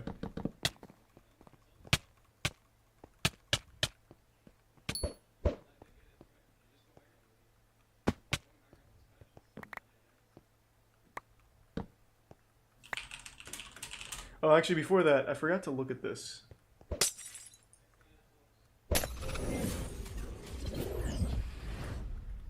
Recently, I did a video about Earth 2. In my eyes, it's either A, a delusional group of pathetically idealistic idiots who think that they can redefine the entire virtual entertainment sector with a small team, limited resources, and the largest undertaking, possibly, in the history of technology, or B, a pyramid scheme and a scam that will never deliver and was never intended to. Take your pick, it's still a bad one. I think it's the first one. Well, that video caused a lot of anger and I'm so old. Fuck it, that looks cool. Of the planet where players can buy, collect, and trade picks, which is how we collect lots of land. It's the same game. Packages and then go into the marketplace and then they can sell, That's not too exchange, good. buy directly from Holy other fuck. players. Holy shit, it is exactly the same scam. And we're gonna plant like tons and tons of trees. And those guys do not only plant trees, but they have like really beautiful social work happening. Who are The they? success of the game, the more players They also have 50 rocket ships. the more trees we're gonna plant, and we're gonna keep doing this beautiful. Plant social trees, we're work. gonna make laser But, like, eyes. Gameplay, NFTs, cryptocurrencies. This is the most coins, etc. unapologetic scam I've ever seen. Just work. Soon we'll have tutorials online and showing like how easy this entire NFT This is world will be. This is actually shocking. That's a colossal amount, actually, because in just a minute 30 flat, this project manages to combine social and environmental activism, NFTs, crypto, It did a digital lot. world building, It gaming, did do a lot. loot boxes, and honestly a whole bunch more. But I think some most people just importantly, need as to per get their own scammed. advertised framework, they will launch in 3 separate Like, if you put stages. money into Sound familiar? this, This digital world will like, apparently you change really the actual deserve world, it. And since I've now been accused many, it's easy to establish what Planet IX is once we establish what Crowd 1 is. And to do that, we need to look at their history and their business model. Jesus, how deep does it Crowd 1 go? self-advertises as some sort of Crowd 1 is a pyramid scheme, more commonly known today by those with an utter lack of intellectual competence as a multi-level marketing opportunity. Crowd 1 Nobody represents calls the it that, though. They just entrepreneurial call it a pyramid manifestation of scheme. greed I and never hear that manipulation. tossed around The anymore. business model revolves around education. It's pretty much the standard practice for those who rely on colloquial turns of phrase as some sort of life-changing charade. And it is, of course, So what do you true here as buy? well. Crowd 1 skirts. I'm just gonna look it up myself. I don't get it. What the fuck do you buy with Crowd 1? You buy quotes? Oh my god. I'm gonna bring up this website. Let me show you. If any of you, you're taking business courses in university, maybe you graduated with a degree and you're too smart to be scammed. Just in case. If you ever see a fucking site that has to say, we are not an investment scheme, you're fucked. If you disregard something like this and still go in, you deserve whatever happens next. You absolutely deserve it. Within the very first paragraph of this website, it immediately gives you the biggest possible red flag. Literally, we aren't a scam. Trust us. But yeah, this looks like an absolute dog shit idea. And I still don't even get what it does. Like, I don't know what you're... Like, what is this shit, though? Like, you're buying nothing. You're buying Migster, who I'm guessing is like a cereal box mascot or something. I don't really get it. Like, I don't know how someone falls for this. Oh, here he is. A mobile gaming tournament platform, Migster. So you're paying for 12 months to a furry fan site? Like, what is it? Mixter is a social gaming platform for you and your friends to play and take part in tournaments through online streaming.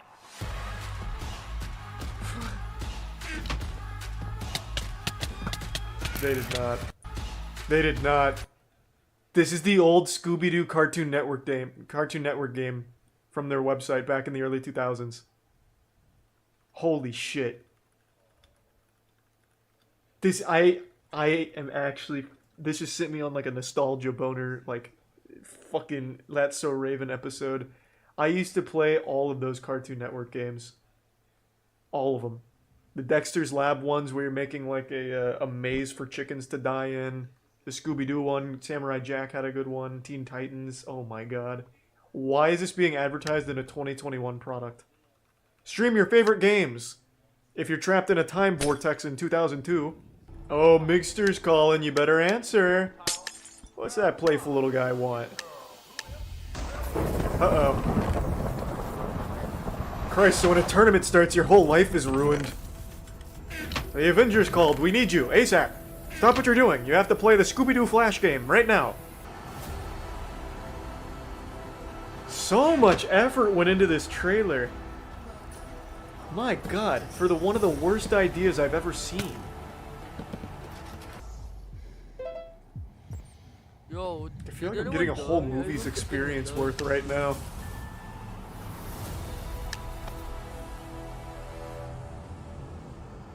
Wow. Alright, sign me up. That trailer.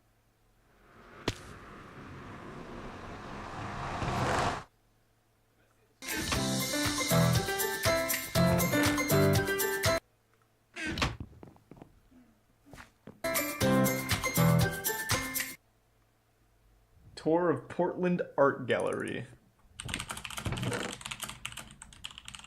I'm excited. I bet we're gonna see some very good work. Which one? You said skip 40 seconds. Oh my god. It's beautiful. I'm starting to tear. Oh. Wow. This is incredible. I need to pay a visit to this. It really makes you feel like a dumb asshole. In this piece, I play the student. You know, Oh, this is a performance piece. I play this kind of strange version of Interesting. the psychologist. I play this kind of strange version of the bad student. Is this part of the exhibit or did someone leave their toy here, like a kid? I can't tell. That's the beauty of art galleries. You never know what's art and what's just a happy little accident. I'll give you 50 grand for this. It's a journey through like a very specific part of the way. This is very specific parts of their cultural history. Wow. Really just take a moment to let that one sink in. That looks so good. I'm so bad that even to noob. Actually looks like something I would draw up in 30 seconds. Like if I was trying to like quickly get across an idea and I like doodled something, that's exactly what it would look like. Maybe a little better. Oh, this is part of the exhibit. Okay, that answered that. Okay. Nice, no, that was good. I am curious. Let me see someone who defends Jackson Pollock. That's my go-to. I think this is what most people go to. Let's see how you defend it. Oh, I already hate the way this... I already fucking hate the title. How to understand a Jackson Pollock painting. As if you're too fucking stupid to get it. Oh my god. Oh my gosh, no clutchy! It's just, they literally just don't have the ability to not be pretentious douchebags. Good lord. Yeah. To make this work, Pollock placed the canvas on I know exactly how he made it work. Spattered and dripped the paint, making a painting which is about the substance of paint itself, the fact that paint is liquid. And when we see paint on canvas, normally that's hidden. You know, paint is made to resemble something else, whether it's a sky, a field, or flesh. But what Pollock does is just present us with paint as paint. He was the first person to do this. You know what else presents paint as paint? The fucking can that the paint comes in. That's actually kind of smart. Has anyone done that? If you just take like paint cans? Like if I put paint cans on like a table at an art gallery, could I sell that? I'm sure that's been done. There's no way that hasn't been done. Am I an abstract artist? Oh my god, I might be a genius. Could I be the next Jackson Pollock? I just buy Michael's paint and just on the table. I'm not trying to fool you. This is paint. It's not supposed to resemble anything else. This is Crying Dolphin Blue, and it's right in front of you. 50 grand. Many people have tried to copy Pollock, and none of them have the energy, the spontaneity, and the sheer skill in handling paint that he has. Oh, very skillful. You read the painting as being different shades of grey, fairly restrained, but when you get it's close, the work of a true master. Jump out at you. And then on top, he's layering this riot of colours: silver, cream, pink, grey. Yeah, no. Now that I really get up close, I can see the talent. The lines are quite thin and fine. At points, the paint pools. Oh, whoa! Look at Jesus Christ! Look at that! No doubt Jackson Pollock planned for that. Maybe this guy really was 10 levels above standard human intelligence, a transcendent being. Look at the way he's able to get the paint to subtly pool in here, blending multiple colors, challenging the very idea of how we perceive paint as paint. Is it even paint? Is it even liquid anymore? We have to start to question thanks to Pollock. He's posing a difficult question, an inquiry into the very deep recesses of our mind. And he's using paint as a medium to challenge us. It's him slapping the gauntlet on the table and saying, hey buddy, let's fucking fight. And Pollock, I'm picking up the gauntlet, I'm ready to fight. I'm starting to see it now. The paintings are all incredibly human since they're scaled to the reach of Pollock's arm, so each of those lines is recording the gesture of his hand as... I can, look at these gestures, I can see it. I'm actually picturing it, I'm having like an actual, like fucking, That's So Raven flashback to the past instead of the future. I'm seeing Jackson Pollock with each of these dripping a little paint, a little black there. I think I can deduce his height from this one. Approximately 5'4", maybe little baby arms. Definitely late 50s. Oh yeah, I can smell he's a drinker. Oh my god, the painting really tells you everything you need to know about the man behind it. I never stopped to really think about the gestures required for such precision. Like, it looks chaotic to the untrained layman's eye, the Philistines, but when you really take a step back, you can see the laborious nature of each and every splatter. Oh my god, it's finding beauty within the chaos. So in a sense, Pollock the artist is present here with you as you're looking at the painting. Yeah, I can I can feel the spirit of Jackson Pollock nodding as I appreciate his work. Of course, he wasn't allowed into heaven because he was too talented. He was a better painter than even God. God couldn't paint a masterpiece like this. So they turned him away at the gates of heaven, and hell couldn't accept him. So he's left in between worlds, in between dimensions, and he's just here with us now, as we appreciate his art 60 years later.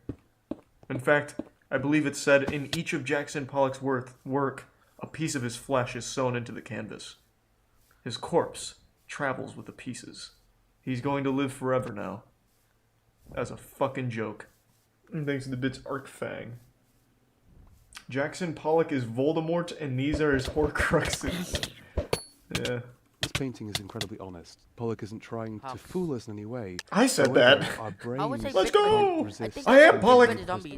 Now Now that it's been explained to me, now I truly do get it. Now I absolutely understand it. We thought that art should be gestural, expressive. Oh and my emotional. fucking god! Unconscious. Oh, there's so... Oh my god. Imagine, like... So this is the villain, right? So Jackson Pollock, he starts this movement where you can just literally drop a little paint on a canvas and sell it for millions, whatever. Do little scribbles. Imagine, like, you have this final raid boss of, like, actual dog shit. And then the hero is someone that just takes a blank canvas and dumps some white paint on it. Like, there are no winners. It's just two different evils. His arm, it's who he is as a person that's creating that canvas, that painting. As opposed to someone who paints using their body as well, but actually paints something. It is still them as a person creating that art. They make this weird distinction. They look for any and all fucking absolutely asinine explanations for why anyone should care about Jackson Pollock's process. Minimalist artists stripped art of the burden of being about something else. They presented art not as an imitation of reality, but as an object unto itself. Artist Frank Stella summed it up nicely when he said, "What you see is what you see." Red Horse Beer. Una ko to. Tama. Unang tama. Lakas. Uy, may sipa. Pero hindi gumuguhit. Nakakatakam. Sarap. Sulit. Kaya ko to. Ulit. Napasarap ka yata. First time. Astig ito. Red Horse Beer kasi. Lakas ng One of Like, whenever I think it can't get any fucking dumber, like we've reached the zenith of absolutely mind-boggling, pretentious douchebaggery. There's something like Frank fucking Stella. What you see is what you see. That is literally the meme of the floor is made of floor. And fucking dumbass Vox says that he sums it up nicely. Oh my god, he gets pats on the ass for saying nothing. One of my favorite things about modern art is the rage that it seems to provoke in some people. Cue videos Me. of men freaking out. True, me. I'm not gonna sit there, try to find a meaning. You can use Vox, you can use my reaction in your next shitty follow-up. I may not understand art, but I do understand the English language, and that's pretentious nonsense. When you're looking at simply a square of white paint, you have to do a lot more work, but sometimes there maybe is something more rewarding in the end. Another common reaction to No, there is not. Like even if I somehow put multiple fingers up my ass, sniffing them to get the fumes up there to really like delusion myself like hugely enough to find any kind of meaning in this. There's no reward in it for me. I don't get anything for it. There's literally nothing at the end of that tunnel. The only reward is to the artist that put no effort into it and sold it for a lot of money to people that have been brainwashed to make them believe that it's worth that price. Like there's nothing for it. Obviously, money laundering is a huge thing, but there are like I think she's an art student or something. I don't remember what they said. She is convinced by the lies of money launderers that this is somehow worth any amount of money. So if looking at a white painting makes you feel angry, or excited, or soothed, those are all valid responses. But take a moment to think about why that was your response. I think they're conflating wrong things here. I don't think. Then some stupid guys can say, "Oh, real."